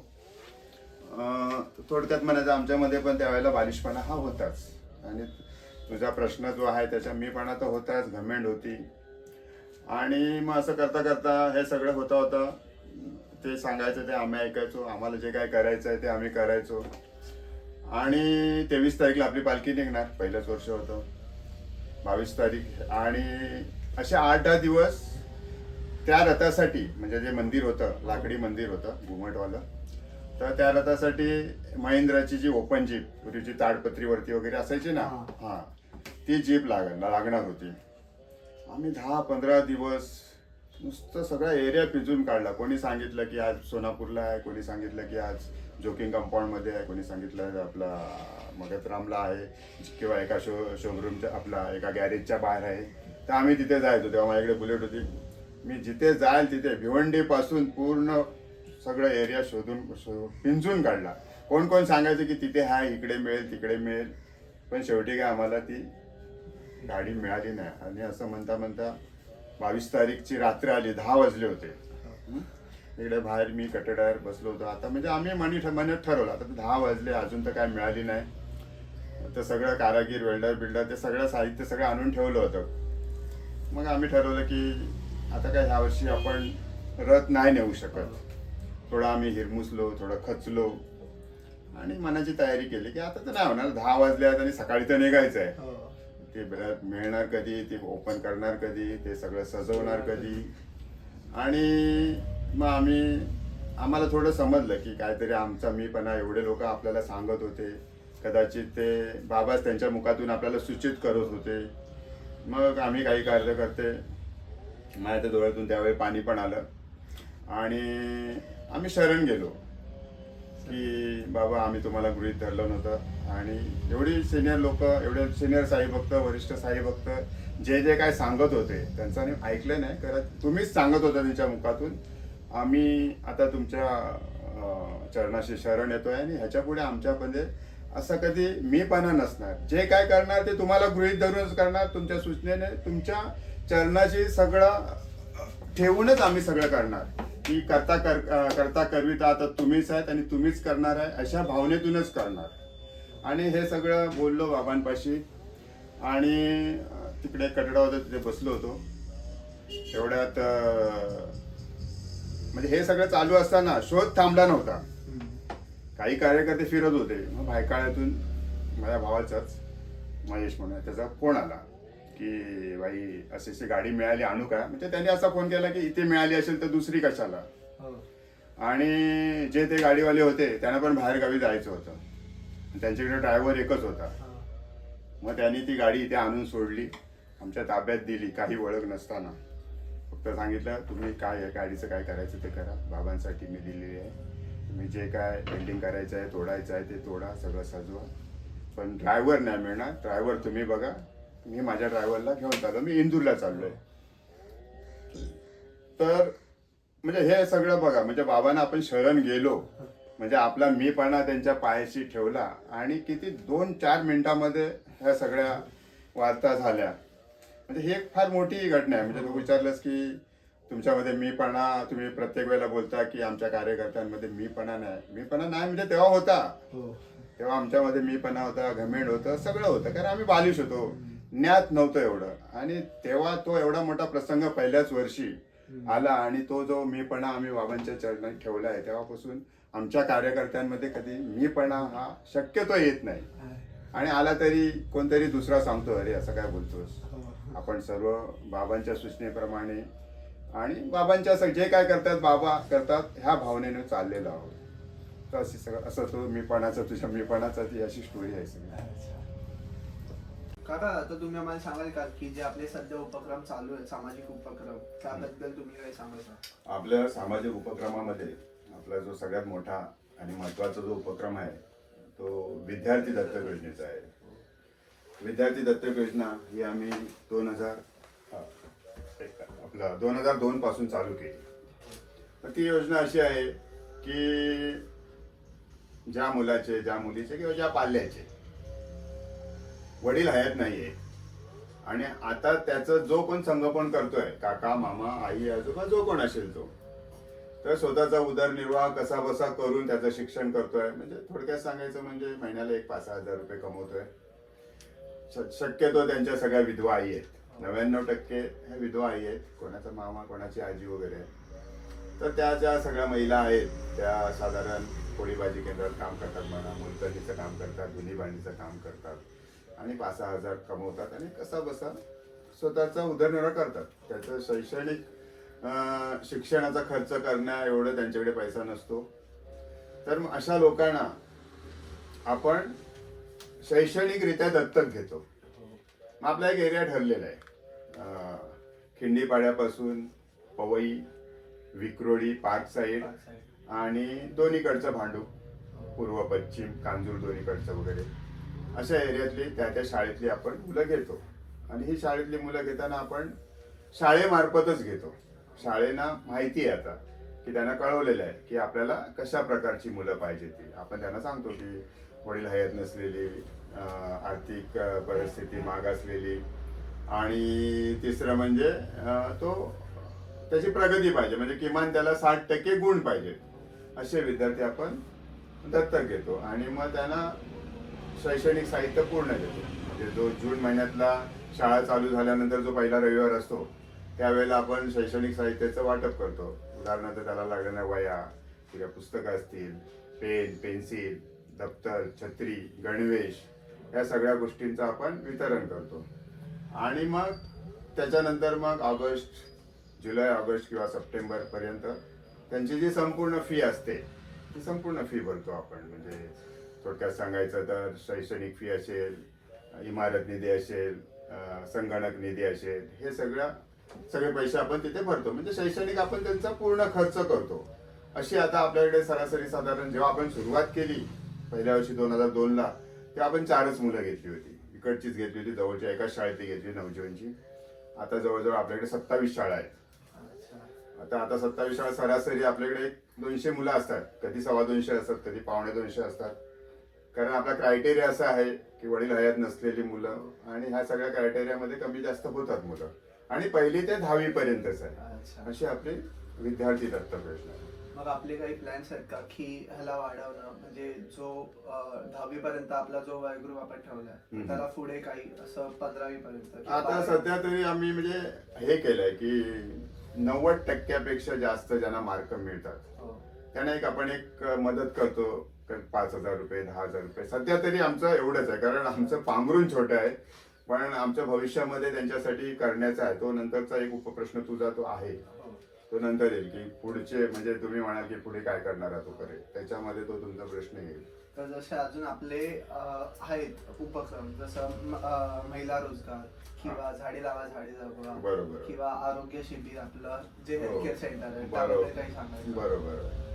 आता महिला रोजगार म्हणाल तर त्याच्यासाठी आपण काय केलंय की मंडळाने एक बायजामाई पोळी भाजी केंद्र सुरू केलंय. बायजामाई पोळी भाजी केंद्र सुरू करण्याचा उद्देश असा आहे की महिलांना रोजगार, आणि एक त्याचबरोबर असं आहे की स्वस्त दरामध्ये जेवण, नाश्ता वगैरे, चहा वगैरे लोकांना मिळण्यासाठी. आणि सगळ्यात महत्त्वाचा त्याचा उद्देश असा आहे की आपण असं ठरवलं आहे की किमान 50 लोकांना दुपारचं एक वेळचं जेवण द्यायचं. म्हणजे लोकांना म्हणण्यापेक्षा निराधार लोकांना, की असे निराधार वयस्कर लोक भांडूप परिसरात, टेंबीपाड्यापासून तर सर्वेनगर, आनंदनगर वगैरे ह्या परिसरातले, कोकण नगर, तर ह्या परिसरातले असे वयस्कर लोक की ज्यांना मुलगा नाही, मुलगी नाही, सून नाही, जावई नाही, आणि ज्यांना पेन्शन पण नाही, अशा 50 लोकांना आपण ठरवलंय की आपण एक टार्गेट ठेवलंय की किमान आपण 50 लोकांना देऊ. जास्तीत जास्त 50 लोकांना आपण देऊ शकतो. सध्या तरी आपण एक 35 लोकांना देतोय. एक वेळचं पूर्ण जेवण देतो, म्हणजे जे आपण थाली म्हणतो, चपाती, भाजी, भात, 2 प्रकारच्या भाज्या वगैरे, हे पूर्ण जेवण आपण देतो. म्हणजे तो जो बायजाबाई पोळी भाजी केंद्र जो आपला आहे त्याच्यातून एक 11 महिलांना रोजगार मिळालेला आहे. 10,000 रुपये प्रत्येक महिलाला आपण पगार काढतो. आणि हा वृद्ध जे निराधार लोक आहेत तर त्यांना एक वेळचं आपलं जेवण मिळतं, आणि बाकीच्यांना स्वस्त दरामध्ये जेवण मिळतं. आणि दुसरं तू म्हणशील तर हे झाला विद्यार्थी दत्तक योजना झाली, आपला बायजामाई पोळी भाजी केंद्र झालं. दुसरं झाडे लावा झाडे जगवा. सध्या तरी झाडे लावा झाडे जगवा म्हणा, किंवा इतर जे काही उपक्रम आहेत, स्वच्छ भारत अभियान वगैरे, ते आपण पालखी सोहळ्या दरम्यानच करतो. झाडे लावा झाडे जगवाच्या योजना आहे ते पिंपळगाव मोरला जे शेतकरी आहेत आमच्या ओळखीचे, तिथे शिवाजी काळे म्हणून आहेत, तर त्यांच्या तिथून आपण सुरुवात केली. सुरुवातीला जी आपण एवढी झाडं लावली होती ती आता फार मोठी झालेली आहेत. म्हणजे आम्हाला अभिमान वाटतो, किंवा आपले लोक गेली तर, पदयात्री गेली तर त्यांना वाटतं की आपल्या साई भजनने लावलेली या एवढीशी झाडं लावली होता, एवढी मोठाली झाली. तर मग त्यांच्या बांधावरती, शेतीवरती लावतो, ते सांगतात तिथे लावतो, ते ना पाहिजे ती झाडं लावतो, आणि त्यांचं संवर्धन होतं. म्हणजे ती लोक त्यांना पाणी घालतात वगैरे, सगळं त्यांचं संवर्धन होतं. आज आम्ही एका शेतकऱ्यांच्या जागेवर लावायची सुरुवात केली. आता तिकडनं आम्हाला अजून सहकार्य मिळतो की आमच्या बांधावर लावा, आमच्या शेतात लावा, असं दरवर्षी तो एक कार्यक्रम आपला असतो. झाडे लावा झाडे जगवा. तसेच आपल्या शिवाजीराव जोंधळे कॉलेजमध्ये लावतो, त्यांच्याकडे तसं आजूबाजूला जंगल आहे, तिथे लावतो. हे सगळं पालखी सोहळ्या दरम्यान होतात. आणि हे झालं ते. त्याच्यानंतर मग पालखी सोहळ्या दरम्यान आरोग्य शिबिर होतं. दातली गावामध्ये एक पूर्ण आरोग्य शिबिर घेतो. आपलं सगळं डोळे तपासणे, सगळं रक्त तपासणे वगैरे, जे आरोग्य शिबिरमध्ये येतं, मधुमेहाच्या चाचणी वगैरे, हे सगळं आरोग्य शिबिर जे आहे ते आपण एक दातली म्हणून गाव आहे सिन्नर तालुक्यामध्ये, आपलं एक आपलं ठिकाण आहे ते. रात्री 28 तारीखला रात्री आपण तिकडे असतो. तर तिथे एक आपलं आपली एक सेवा समिती आहे, म्हणजे वेगळी सामाजिक समिती, 31-35 लोक त्याच्यामध्ये आहेत. त्या लोकांचं हेच काम असतं की दररोज आपले ते स्वच्छ भारत अभियानाद्वारे सगळी साफसफाई करणं, आपल्याकडनं जो कचरा होतो त्याची सगळी साफसफाई करणं, आजूबाजूच्या आदिवासी पाड्यामध्ये जे आपण जेवण बनवतो ते थोडं जास्त बनवतो आणि उरलेलं जेवण आहे किंवा नाश्ता असेल तो आपण आजूबाजूच्या आदिवासी पाड्यांमध्ये त्याचं वाटप होतं किंवा ज्या वाटेत आपल्याला वीटभट्ट्या दिसतात, गरीब वस्ती तिथे, ते त्यांना सगळं माहिती आहे कुठे कुठे द्यायचं ते वेस्टेज जात नाही आणि देण्यासाठी आपण थोडं जास्तच बनवतो. मग ते वाटेमध्ये अन्नदान पण होतं, झाडे लावा झाडे जगवा हा उपक्रम पण होतो, शिवाय आरोग्य शिबिर पण होतं. आणि खर्डीमध्ये एक गाव असं आहे वळसकोळ पाडा म्हणून, तर तिथे आपण पूर्ण एक दिवस जी आपली जी टीम आहे 35 जणांची टीम आहे सामाजिक म्हणून, तर ती पूर्ण एक दिवस तिथे असते आणि त्यांना माहिती असतं दरवर्षी आपण 25 डिसेंबरला तिथे जातो. तर त्यांना माहिती असतं की साई भजन वगैरे सगळे येणार आहेत. मग ते आदल्या दिवशी सगळं शेणाने सारून ठेवतात. मग आपले जे कलाकार, रांगोळीचे कलाकार आहेत ते सगळ्यांच्या घरासमोर मैदानात किंवा जिथे मंदिरं वगैरे आहेत त्या ठिकाणी 22 घरांचा तो गाव आहे. हां, तर तिथे सगळे रांगोळी वगैरे काढतात. प्रत्येकाच्या दरवाजासमोर 2-2 पंत्या लावतात आणि मग सकाळी आपल्या इथून चहा नाश्ता जातो 8 वाजता. तिथे आपण जे खर्डीलाच असतो, आपण बाहेर असतो, थोडं लांब असतो, तिथून चहा नाश्ता जातो, दुपारचं जेवण जातं, संध्याकाळचं चहा जातो. त्याच्यानंतर मग आपलं भजन असतं, तिथे भजन मंडळ असतं, स्टेज बीज टाकून तिथे भजनाचा कार्यक्रम होतो. थोडा त्यांच्याबरोबर काही खेळ होतात, संगीत खुर्ची हे ते वगैरे, म्हणजे सगळं त्यांच्याबरोबर त्यांना पण आपल्या एन्जॉयमध्ये सामील करतो, आपल्या आनंदात त्यांनाही सामील करतो. तसेच मग नंतर मग आपण काही कपडे घेऊन जातो, कपड्यांचं वाटप होतं, टॉवेल, कपडे, मॅक्स्या वगैरे, काही साड्या वगैरे घेऊन जातात, त्याचं वाटप होतं. काही धान्य नेतो, काही बिस्किटं हे ते वगैरे आणि शैक्षणिक साहित्याचं वाटप होतं. म्हणजे एक पूर्ण दिवस ती टीम त्या परिसरात म्हणजे एक दिवसाचा आनंद उत्सव आदिवासी पाड्यामध्ये ते लोक करतात. तसेच पालखी सोहळ्या दरम्यान काही गावं आहेत, आपला धेरडे नाका आहे किंवा पिंपळगाव मोर आहे, दातली आहे, अशा ठिकाणी अशा ठिकाणी ज्या शाळा आहेत तिथे शैक्षणिक साहित्याचं शिन्नरला शैक्षणिक साहित्याचं वाटप पण होतं. म्हणजे हे सगळं पालखी सोहळ्या दरम्यान ह्या सगळे उपक्रम आपले होतच असतात. तसंच आपलं एक रक्तदान शिबिर आहे, ते इकडे होतं, आपल्या ह्याच ठिकाणी होतं. इथे जेव्हा आपल्याला आपला गुढीपाडव्याला इथे जेव्हा पूजा असते तेव्हा रक्तदान शिबिराचं आयोजन असतं. आपली अभ्यासिका आहे पण सध्या ती बंद आहे, आता त्याचं काम चालू आहे. पालखी सोहळ्यानंतर परत ती चालू होईल. पोस्ट ग्रॅज्युएशन वाल्यांसाठी ती अभ्यासिका आहे. आतापर्यंत त्या अभ्यासिकामध्ये 7 CA झाले. आता काही कारणास्तव ती सध्या बंद आहे. आपलं काम चालू आहे. आता सगळं खुर्च्या बिर्च्यांचं सगळं नूतनीकरण त्याचं झालं आहे आणि वातानुकूलित अभ्यासिका आहे ती. मग ती आता परत आपल्या ह्या पालखी सोहळ्यानंतर चालू होणार आहे.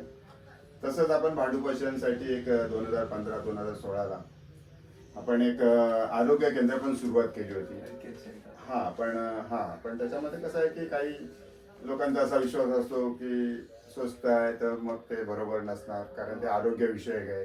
तर तसं ते एवढं काय प्रतिसाद लोकांचा मिळाला नाही. तसं म्हणायला तर आपल्याकडे जे रक्तनिदान केंद्र होतं ते मेट्रोपोलिसचं होतं.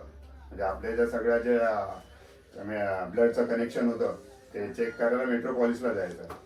बाकीचे समजा 500 रुपये घेतात तर आपण 300 रुपये घेत होतो. म्हणजे आपल्या समजा थायरॉइडची टेस्ट आहे तर त्यावेळेला बाकीचे समजा 500 घ्यायचे तर आपण 300 रुपये घेत होतो. तरी पण लोकांचा प्रतिसाद नाही. शेवटी कसं बऱ्याच लोकांचा असं समज असतं की स्वस्त आहे किंवा फुकट आहे तर मग, आणि आरोग्यविषयक आहे त्याच्यामुळे काही लोक रिस्क घेत नसतील. आणि मग त्याच्यानंतर मग कोविड लागलं. मग ते तरी पण आम्ही कोविडमध्ये पण त्या जागेचं भाडं वगैरे भरलं. नंतर आम्ही बंद केलं, कारण ते जवळजवळ एक 70-80 हजार रुपये दर वर्षाचा त्याचा हे होता, कारण 25,000 रुपयेचं निव्वळ भाडं होतं त्या जागेचं. त्याच्यानंतर मग औषधं हे ते वगैरे, डॉक्टर वगैरे ह्या सगळ्यांचा खर्च मिळून आणि लाईटचं बिल पण यायचं, कारण पूर्ण AC होतं ते. मग ते आम्ही बंद केलं. पण लोकांचा प्रतिसाद असाच मिळाला आणि स्वतःची जागा मिळाली तर आपण ते आरोग्य केंद्र परत चालू करणार आहोत. तर आता तुम्ही एवढे सगळे उपक्रम आम्हाला सांगितलातच, तर तुम्ही आता आम्हाला हे पण सांगाल का की आपल्या मंडळाची पुढील उद्दिष्ट काय आहे?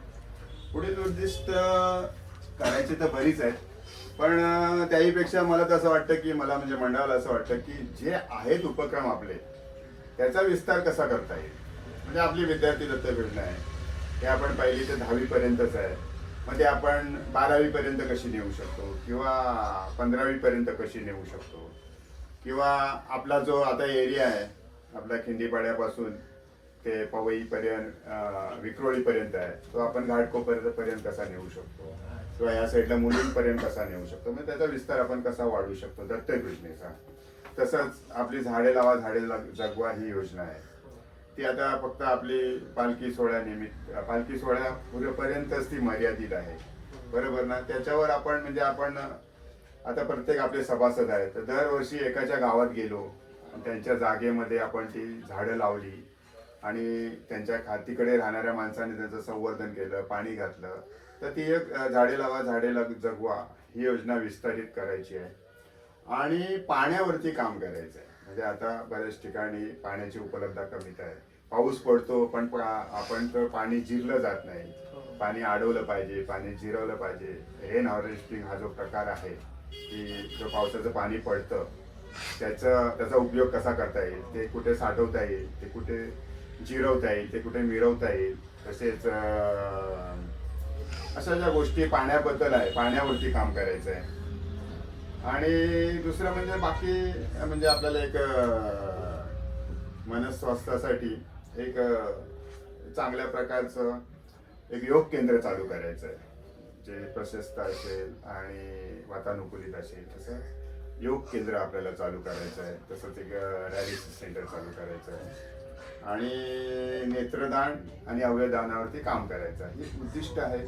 आणि शेवटी ते करता ते बाबा बसलेले ते करून घेतील, त्यावर आमचा विश्वास आहे. तर काका आता तुम्ही आम्हाला सांगाल का की आपल्या मंडळाकडून तरुण पिढीला ह्या परंपरेशी जोडण्यासाठी काय नवीन असे प्रयत्न केले जातात आपल्या मंडळाकडून? असं म्हणजे प्रयत्न करायची गरज नाही, कारण आपलं मंडळ हे घरोघरी पोचलेलं आहे. भांडूपमध्ये तरी पूर्ण घरोघरी पोचलेलं आहे. कशाच्या माध्यमातून आपण पारायण करतो, आपली साई भजनं जिकडे तिकडे एरियामध्ये होतात, त्याच्यानंतर आपण भिक्षा मागतो, त्याच्यामुळे घरोघरी गेलेले.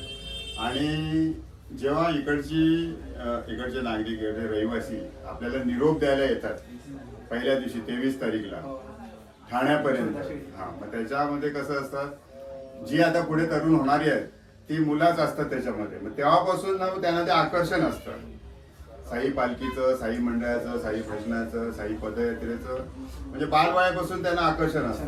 म्हणजे तो तरुण व्हायच्या अगोदरच घरच्यांच्या पाठीशी लागलेला असतो की मला भजनात जायचं आहे, मला पालखी बरोबर जायचं आहे. फक्त घरची लोक त्याला थांबवून ठेवतात की आपण तुम्ही 10वी झाल्यानंतर जा, 12वी झाल्यानंतर जा. त्याच्यामुळे आपल्याला विशेष त्यांना आकर्षित करायची गरजच नसते.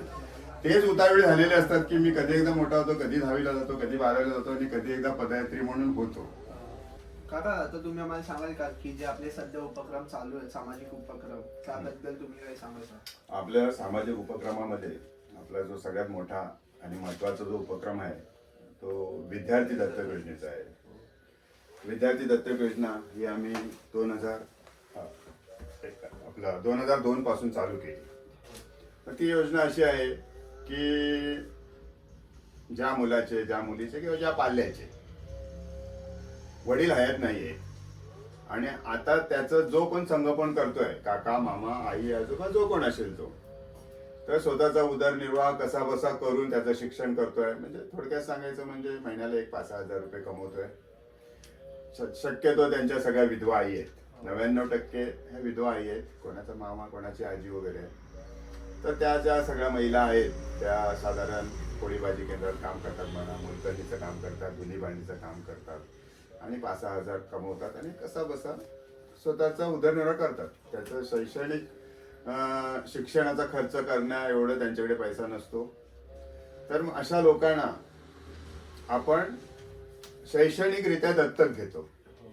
मग आपला एक एरिया ठरलेला आहे, खिंडीपाड्यापासून पवई, विक्रोळी, पार्क साईड आणि दोन्हीकडचं भांडूप, पूर्व पश्चिम, कांजूर दोन्हीकडचं वगैरे अशा एरियातली त्या शाळेतली आपण मुलं घेतो. आणि ही शाळेतली मुलं घेताना आपण शाळेमार्फतच घेतो. शाळेना माहिती आहे आता की त्यांना कळवलेलं आहे की आपल्याला कशा प्रकारची मुलं पाहिजे ती. आपण त्यांना सांगतो की वडील हयात नसलेली, आर्थिक परिस्थिती मागासलेली, आणि तिसरं म्हणजे तो त्याची प्रगती पाहिजे, म्हणजे किमान त्याला 60% गुण पाहिजे, असे विद्यार्थी आपण दत्तक घेतो. आणि मग त्यांना शैक्षणिक साहित्य पूर्ण देतो. म्हणजे जो जून महिन्यातला शाळा चालू झाल्यानंतर जो पहिला रविवार असतो त्यावेळेला आपण शैक्षणिक साहित्याचं वाटप करतो. उदाहरणार्थ त्याला लागणाऱ्या वह्या किंवा पुस्तकं असतील, पेन, पेन्सिल, दप्तर, छत्री, गणवेश, या सगळ्या गोष्टींचं आपण वितरण करतो. आणि मग त्याच्यानंतर मग जुलै ऑगस्ट किंवा सप्टेंबर पर्यंत त्यांची जी संपूर्ण फी असते ती संपूर्ण फी भरतो आपण. म्हणजे थोडक्यात सांगायचं तर शैक्षणिक फी असेल, इमारत निधी असेल, संगणक निधी असेल, हे सगळे पैसे आपण तिथे भरतो. म्हणजे शैक्षणिक आपण त्यांचा पूर्ण खर्च करतो. अशी आता आपल्याकडे सरासरी साधारण जेव्हा आपण सुरुवात केली पहिल्या वर्षी 2002ला, तेव्हा आपण 4च मुलं घेतली होती. इकडचीच घेतली होती, जवळच्या एकाच शाळेतली घेतली, नवजीवनची. आता जवळजवळ आपल्याकडे 27 शाळा आहेत. आता 27 शाळा, सरासरी आपल्याकडे 200 मुलं असतात. कधी 225 असतात, कधी 250 असतात. कारण आपला क्रायटेरिया असा आहे की वडील हयात नसलेली मुलं, आणि ह्या सगळ्या क्रायटेरियामध्ये कमी जास्त होतात मुलं. आणि 1ली ते 10वी पर्यंतच आहे. अशी आपली विद्यार्थी दत्तक योजना आहे. मग आपले काही प्लॅन्स आहेत का की ह्याला वाढवणं, म्हणजे जो 10वी पर्यंत आपला जो वयोग्रुप आपण ठेवलाय त्याला पुढे काही असं 15वी पर्यंत? आता सध्या तरी आम्ही म्हणजे हे केलंय की 90% जास्त ज्यांना मार्क मिळतात त्यांना आपण एक मदत करतो. 5,000 रुपये, 10,000 रुपये. सध्या तरी आमचं एवढंच आहे, कारण आमचं पांघरून छोटं आहे. पण आमच्या भविष्यामध्ये त्यांच्यासाठी करण्याचा आहे. तो नंतरचा एक उपप्रश्न तुझा तो आहे, तो नंतर येईल की पुढचे, म्हणजे तुम्ही म्हणाल की पुढे काय करणार आहात वगैरे, त्याच्यामध्ये तो तुमचा प्रश्न येईल. तर जसे अजून आपले आहेत उपक्रम, जसं महिला रोजगार किंवा झाडे लावा झाडे जगवा, बरोबर, किंवा आरोग्य शिबिर, आपलं जे हो. हेल्थ केअर सेंटर आहे बरोबर. त्याबद्दल काही सांगायचं? बरोबर. आता महिला रोजगार म्हणाल तर त्याच्यासाठी आपण काय केलंय की मंडळाने एक बायजामाई पोळी भाजी केंद्र सुरू केलंय. बायजामाई पोळी भाजी केंद्र सुरू करण्याचा उद्देश असा आहे की महिलांना रोजगार, आणि एक त्याचबरोबर असं आहे की स्वस्त दरामध्ये जेवण, नाश्ता वगैरे, चहा वगैरे लोकांना मिळण्यासाठी. आणि सगळ्यात महत्वाचा त्याचा उद्देश असा आहे की आपण असं ठरवलंय की किमान 50 लोकांना दुपारचं एक वेळचं जेवण द्यायचं. म्हणजे लोकांना म्हणण्यापेक्षा निराधार लोकांना, की असे निराधार वयस्कर लोक भांडूप परिसरात, टेंबीपाड्यापासून तर सवयनगर, आनंदनगर वगैरे ह्या परिसरातले, कोकण नगर, तर ह्या परिसरातले असे वयस्कर लोक की ज्यांना मुलगा नाही, मुलगी नाही, सून नाही, जावई नाही, आणि ज्यांना पेन्शन पण नाही, अशा 50 लोकांना आपण ठरवलंय की आपण एक टार्गेट ठरवलंय की किमान आपण 50 लोकांना देऊ. जास्तीत जास्त 50 लोकांना आपण देऊ शकतो. सध्या तरी आपण एक 35 लोकांना देतोय. एक वेळचं पूर्ण जेवण देतो, म्हणजे जे आपण थाली म्हणतो, चपाती, भाजी, भात, 2 प्रकारच्या भाज्या वगैरे, हे पूर्ण जेवण आपण देतो. म्हणजे तो जो बायजाबाई पोळी भाजी केंद्र जो आपला आहे त्याच्यातून एक 11 महिलांना रोजगार मिळालेला आहे. 10,000 रुपये प्रत्येक महिलाला आपण पगार काढतो.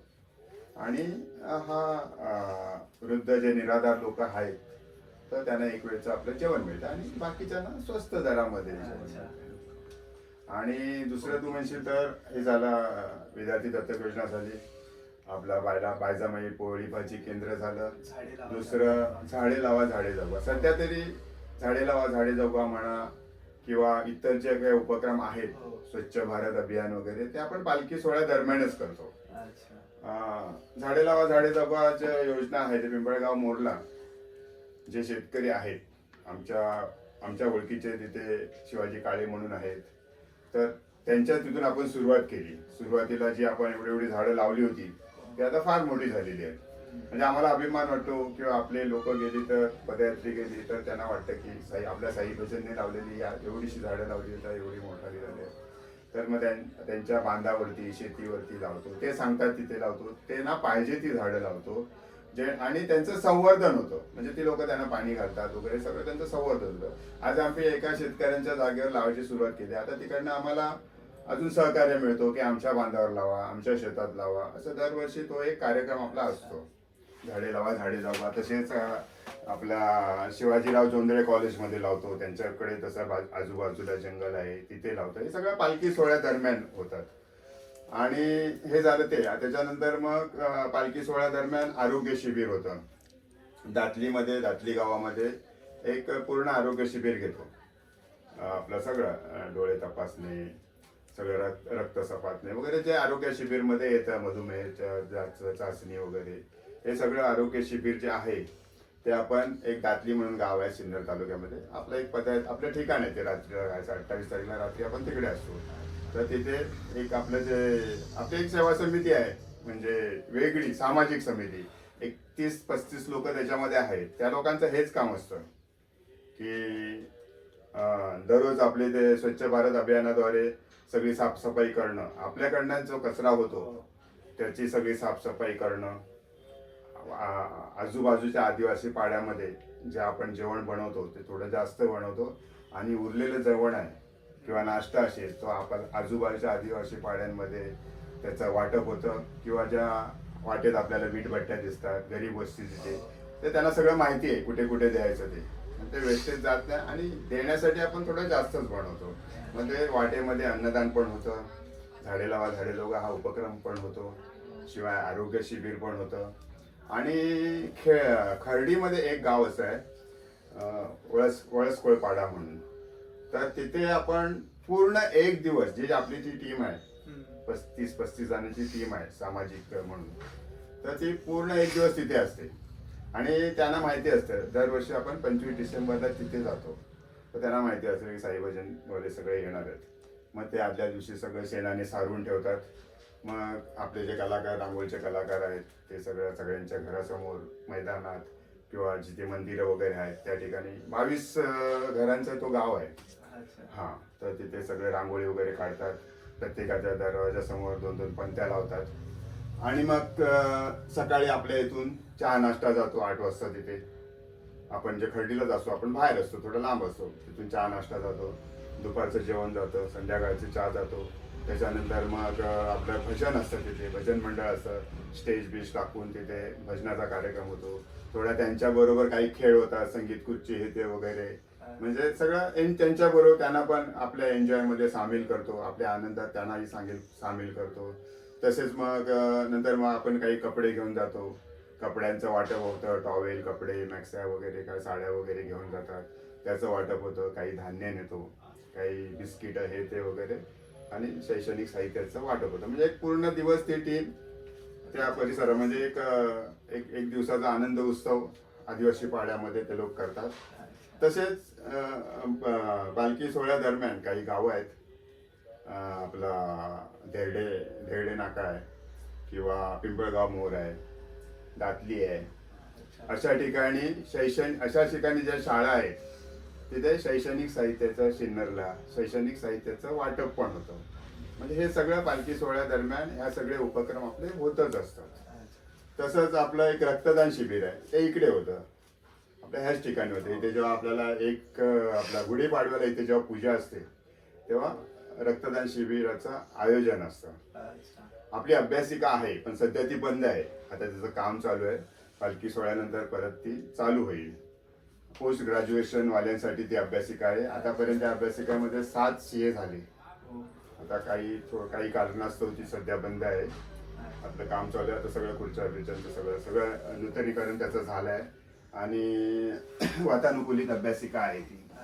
मग ती आता परत आपल्या ह्या पालखी सोहळ्यानंतर चालू होणार आहे. तसंच आपण भांडूपशांसाठी एक 2015-2016ला आपण एक आरोग्य केंद्र पण सुरुवात केली होती. पण त्याच्यामध्ये कसं आहे की काही लोकांचा असा विश्वास असतो की स्वस्त आहे तर मग ते बरोबर नसणार, कारण ते आरोग्य विषयक आहे. तर तसं ते एवढं काय प्रतिसाद लोकांचा मिळाला नाही. तसं म्हणायला तर आपल्याकडे जे रक्तनिदान केंद्र होतं ते मेट्रोपोलिसचं होतं. म्हणजे आपल्या ज्या सगळ्या ज्या ब्लडचं कनेक्शन होतं ते चेक करायला मेट्रोपोलिसला जायचं. बाकीचे समजा 500 रुपये घेतात तर आपण 300 रुपये घेत होतो. म्हणजे आपल्या समजा थायरॉइडची टेस्ट आहे तर त्यावेळेला बाकीचे समजा 500 घ्यायचे तर आपण 300 रुपये घेत होतो. तरी पण लोकांचा प्रतिसाद नाही. शेवटी कसं बऱ्याच लोकांचा असं समज असतं की स्वस्त आहे किंवा फुकट आहे तर मग आणि आरोग्यविषयक आहे त्याच्यामुळे काही लोक रिस्क घेत नसतील. आणि मग त्याच्यानंतर मग कोविड लागला. मग ते आम्ही तरी पण आम्ही कोविडमध्ये पण त्या जागेचं भाडं वगैरे भरलं. नंतर आम्ही बंद केलं, कारण ते जवळजवळ एक 70-80 हजार रुपये दर वर्षाचा त्याचा हे होता, कारण 25,000 रुपयेचं निव्वळ भाडं होतं त्या जागेचं. त्याच्यानंतर औषधं हे ते वगैरे डॉक्टर वगैरे ह्या सगळ्यांचा खर्च मिळून आणि लाईटचं बिल पण यायचं, कारण पूर्ण AC होतं ते. मग ते आम्ही बंद केलं. पण लोकांचा प्रतिसाद असाच मिळाला आणि स्वतःची जागा मिळाली तर आपण ते आरोग्य केंद्र परत चालू करणार आहोत. हे आमच्या मंडळाचे भोसले बाबा, त्यांचं नाव आहे शिवाजी भोसले, पण आम्ही त्यांना सगळे भोसले बाबा म्हणतो. थोडक्यात सांगायचं म्हणजे मंडळाचे आमच्या ब्रँड अँबॅसेडर आहे. म्हणजे मंडळात म्हणण्यापेक्षा मंडळ परिवारात इतर जी मंडळं आहेत, साई भक्तीतली, साई पालखीतली किंवा शिर्डीमध्ये येणारी इतर जी मंडळं आहेत, त्यांना भाई सुर्वे कोण आहे ना माहिती नसेल, पण बाबांना सगळे ओळखतात. म्हणजे असं त्यांचा परिचय आहे. आणि दुसरं म्हणजे मंडळासाठी समर्पित झालेले आहे. म्हणजे ह्या वयात पण शिद्या मागायला येणं कडे खायची गोष्ट नाही. आता त्यांचं जवळजवळ 90कडे चुकले, ते 89 वय आहे त्यांचं. ह्या वयात पण ते भिक्षा मागायला जोडी घेऊन येतात. कधी एखाद्या दिवशी नाही आलं तर लोक विचारतात बाबा का नाही आले. आता बरीचशी मंडळं देणगी किंवा काही मागायला जातात, बरोबर ना, पण ते लोकांच्या कपाळ राट्या असतात, कोण आलेत का आलेत वगैरे. म्हणजे पण अशी माणसं आमच्याकडे पहिल्यापासून असल्यामुळे की लोकांचं आमच्याविषयीचं मत पहिल्या वर्षापासूनच चांगलं झालं, की अशा व्यक्तिरेखा आपल्याबरोबर असल्यामुळे. कारण बाकीच्यांना कोणाला काय द्यायचं असेल तर कपाळाला आट्या किंवा तिटकारा असतो, कशाला आलेले वगैरे. पण अशी माणसं असल्यावर त्यांची पूजा करून आपल्याला काय देतात. असे हे आमचे भोसले बाबा साहेब. तर काका, आता मी पुढचा प्रश्न तुम्हाला विचारेन. जसं की आधी आपली पालखी शिर्डीवरून आल्यावर भांडूपमध्ये फक्त खडी मशीन पासून घेऊन आपल्या मंदिरात येऊन ठेवली जायची. तर आता आपण गेली 2-3 वर्ष बघतोय की आपली पालखी पूर्ण भांडूप फिरते. तर त्याबद्दल काही सांगाल का, की ही आयडिया कुठून आली? कसं आहे की पहिल्या वर्षापासून म्हणा किंवा काय, जसं आपल्या इकडची जेव्हा 108 माणसं होती तेव्हा फाटका जवळची म्हणजे विलेज रोडची जवळजवळ 20-25 लोक होती. आणि ती वाढत गेली. आणि 2-3 वर्षापासून जसं आपण इथे सीधा जमा करतो, इथे जसा बॅनर लावलेला आहे, तसं ते पण 2 महिना ते जमा करत नाही. पण एका ठिकाणी एक असा ऑफिस सारखं टाकलेलं आहे साई भजन मंडळाचं. तिथे असा गेट बीट लावलेला आहे, बाबांचा फोटो वगैरे रांगोळी वगैरे काढून तिथे त्यांनी असं लिहिलेलं आहे, कोणाला साई पालखीसाठी सीधा द्यायचं तर इकडे द्या पावती, सगळं पैसे जमा करून. नंतर मग ते 22 तारीखला सगळं ते इथे आणून देतात. आणि त्यांचा ग्रुप पण वाढत गेला. मग त्यांचं एक असं म्हणणं होतं की भाई, म्हणजे असं एवढं करतो असं त्यांनी शब्द नाही वापरला, भाई जर तिकडनं पालखी आली तर बरं झालं असं, कारण तिकडे लोकांचा मंडळाबद्दल एवढा हे आहे, आत्मीयता आहे मंडळाबद्दल, मंडळावर प्रेम आहे, एवढं सगळं भरभरून देतात. मग त्यांचं म्हणणं होतं की पोलीस स्टेशनमधून तिकडे अशी पालखी भांडूप गावातून जाऊन अशी बाहेर काढायची. तेवढं शक्यच नाही, हेच आम्हाला जमत नाही, हेच आम्हाला 3-4 वाजतात वर्तकनगरला जायला. मग असं त्यांना बरेच वर्ष आम्ही सांगत होतो. शेवटी 25 वर्ष ते बोलले की भाई आता ह्या वर्षी आम्ही ऐकणार नाही. जवळजवळ 30-35 लोक घेऊन आले होते म्हणजे प्रेशराईज करायला. काय करणार, आम्हाला पण वाटतं. मग त्यांना आम्ही बोललो एक असं पण आपण करू शकत नाही, जाताना नाही त्यांना येताना पण नाही.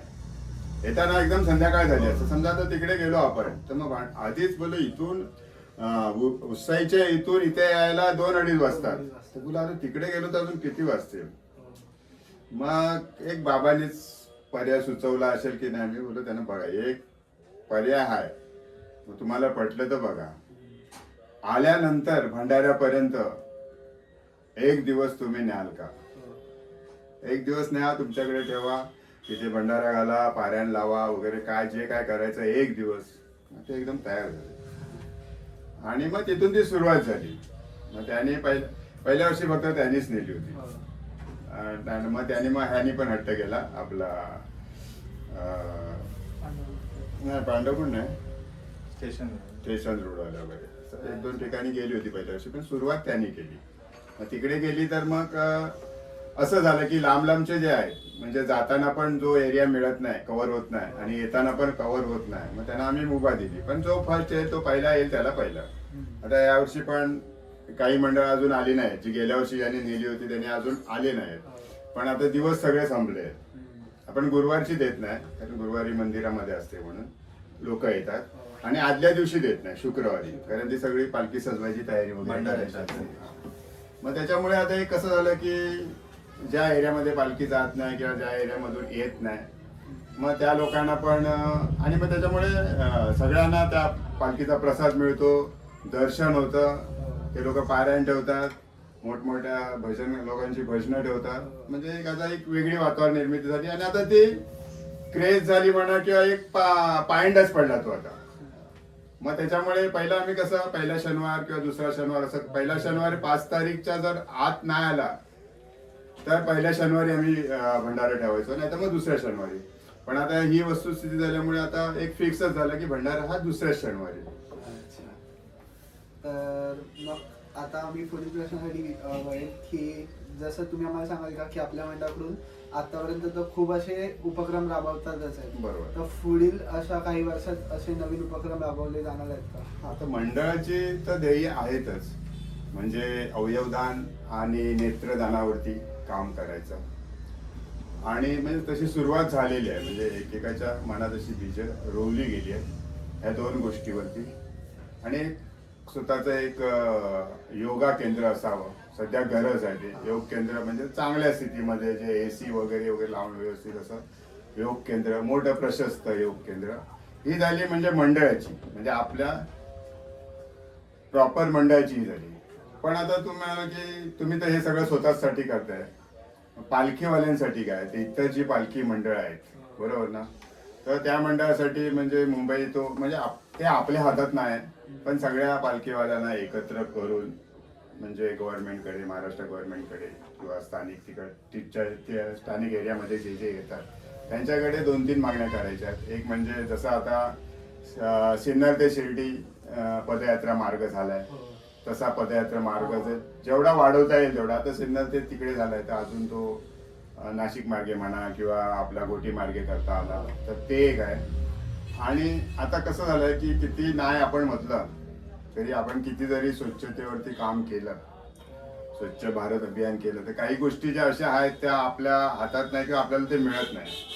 आम्ही पण किती वर्ष, आणि ते सगळ्याच पालखीवाल्यांकडनं घडत आहेत. आणि मग त्याच्यामुळे आपण गावाच्या बाहेर जातोय, कारण जे टॉयलेटचा वगैरे हा जो प्रश्न आहे, तर खरं म्हणजे त्याच्यावरती जे मोबाईल टॉयलेट येतात, ज्या गाड्या येतात, तर ते झाल्या पाहिजे. आणि पण ते झाल्या तर विपुल प्रमाणात पाहिजे, आणि ते नाही मिळत आहे. आम्ही मागच्या 5-6 वर्ष आम्हीच काय, साई सेवकवाल्यांनी पण प्रयत्न केले, पण त्यांना पण काही यश नाही आलंय.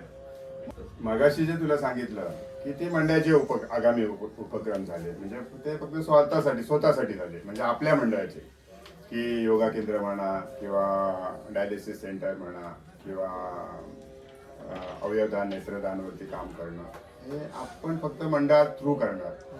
पण तो जो फार मोठा प्रश्न आहे, म्हणजे पालखी मार्ग जेवढा मोठा करता येईल, जसा आता सिन्नर ते शिर्डी झालाय, तो अजून पुढे पुढे, म्हणजे तो कसा आपण नाही करू शकत. भारत सरकार, महाराष्ट्र सरकार, तिकडचे लोकल जे असतील, ग्रामपंचायत वगैरे, ते लोक करतात. तसंच टॉयलेटचा प्रश्न फार मोठा प्रश्न, कळत नकळत आपण घाण करतो, दुर्गंधी करतोच, म्हणजे ते इकडे तिकडे लांब जाऊन करतो, पण ते उघड्यावरतीच, म्हणजे ते स्वच्छ भारत अभियानावरती आपण काम करतो, त्याच्यामध्ये ते सांगायला वाईट वाटतं, पण सत्यस्थिती आहे ती. म्हणजे बाकीचं पण आमच्या बाकीच्या मंडळाशी पण बोलणं झालं, त्यांनी पण आता त्यांचा एवढा मॉब असतो साई सेवकवाल्यांचा, त्यांनी पण ते प्रयत्न केले, पण त्यांना पण त्या मोबाईल व्हॅन वगैरे कुठे भेटत नाहीत, आणि कुठे भेटलं तर त्या अवघ्या 1.25 त्याचं भाडं सांगतात, आणि ते 1-2ने काम होणार नाही. आणि परत त्याची पण पुढे व्यवस्था लागणार आहे, पाणी वगैरे नेऊन ते परत कुठेतरी डंप करायचं आहे. मग याच्यावरती एक काम करायचं आहे की तिकडच्या लोकांना भेटून किंवा सगळ्या पालखीवाल्यांना एकत्र करून याच्यावर आपण काय करू शकतो. तर काका, जसं की आपला जो हा साई भंडारा असतो, हा भारतातला सर्वात मोठा साई भंडारा असा मानला जातो, लोक म्हणतात. हो. तर हा भंडाराचं जे असं नियोजन वगैरे आपण म्हणतो, पण ह्याला आपण नियोजन नाही म्हणणार. जसं की लोकांचा प्रतिसाद, जसं की कोणत्याही कामासाठी न लाज बाळगणं, जसं की कोणतीही भांडी असणं असणं किंवा जेवण वाढणं असणं, की त्यासाठी लोक अशी लाजत नाहीत, स्वतःहून येतात आणि प्रतिसाद दाखवतात मंडळा बरोबर. प्रति. तर मग त्याबद्दल तुम्ही काही सांगाल का? थोडक्यात सांगायचं म्हणजे कसं आलं की हा पूर्ण भांडूपशांचा उत्सव झालाय आणि हे मंडळ पूर्ण भांडूपशाने स्वतः अंगीकृत केलंय, स्वतः स्वीकारलंय की हे माझं मंडळ आहे. त्याच्यामुळे कधी पण बघा एवढा मोठा उत्सव असतो पण तुम्हाला कुठे पोलीस यंत्रणा वगैरे दिसणार नाही. आणि नियोजन आयोजन तर आमचे बाबा श्री सद्गुरू साईनाथ करतात. आणि त्याला जोड म्हणजे काय की आमचे कार्यकर्ते जेव्हा घरोघरी भिक्षा मागायला जातात आणि जी भिक्षा ते लोक देतात तेव्हा त्या लोकांचा कसा एक अधिकार असतो आणि त्यांना माहिती आहे हे माझं मंडळ आहे, त्यामुळे ते संपूर्ण त्या दिवशी येतात. नाही तर असं बरेच जण असतात की मोठे मोठे बॅनर लावतात, असा भंडारा आहे तसा भंडारा आहे या म्हणून वगैरे, तरी लोकांचा तेवढा साथ नसते त्यांना.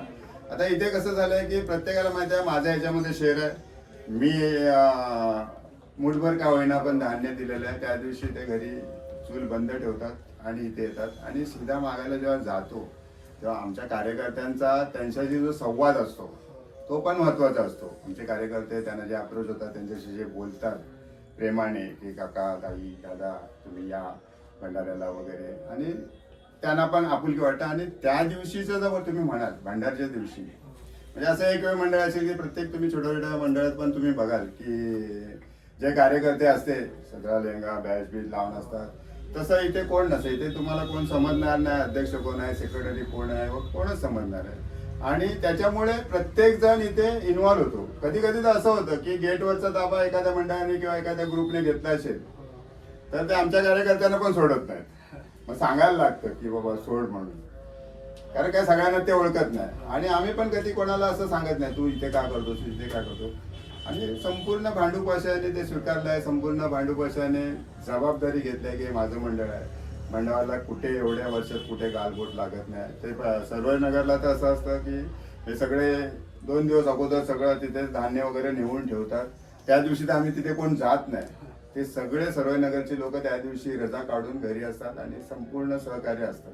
गणेश नगर म्हणा किराडे कंपाऊंडमध्ये, आणि हे सगळ्यांच्या सहकार्यामुळेच होतं. त्याच्यामुळे तू जसं म्हणालास की हे कसं होतं काय होतं ते करतात आणि भांडूपशी करतात.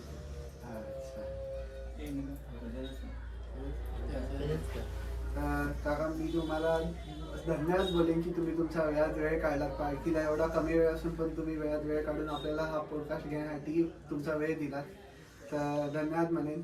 बोला श्री सच्चिदानंद सद्गुरु साईनाथ महाराज की जय. श्री गुरुदेव दत्त गावदेवी माते की जय. गणपती बाप्पा जय साईनाथ.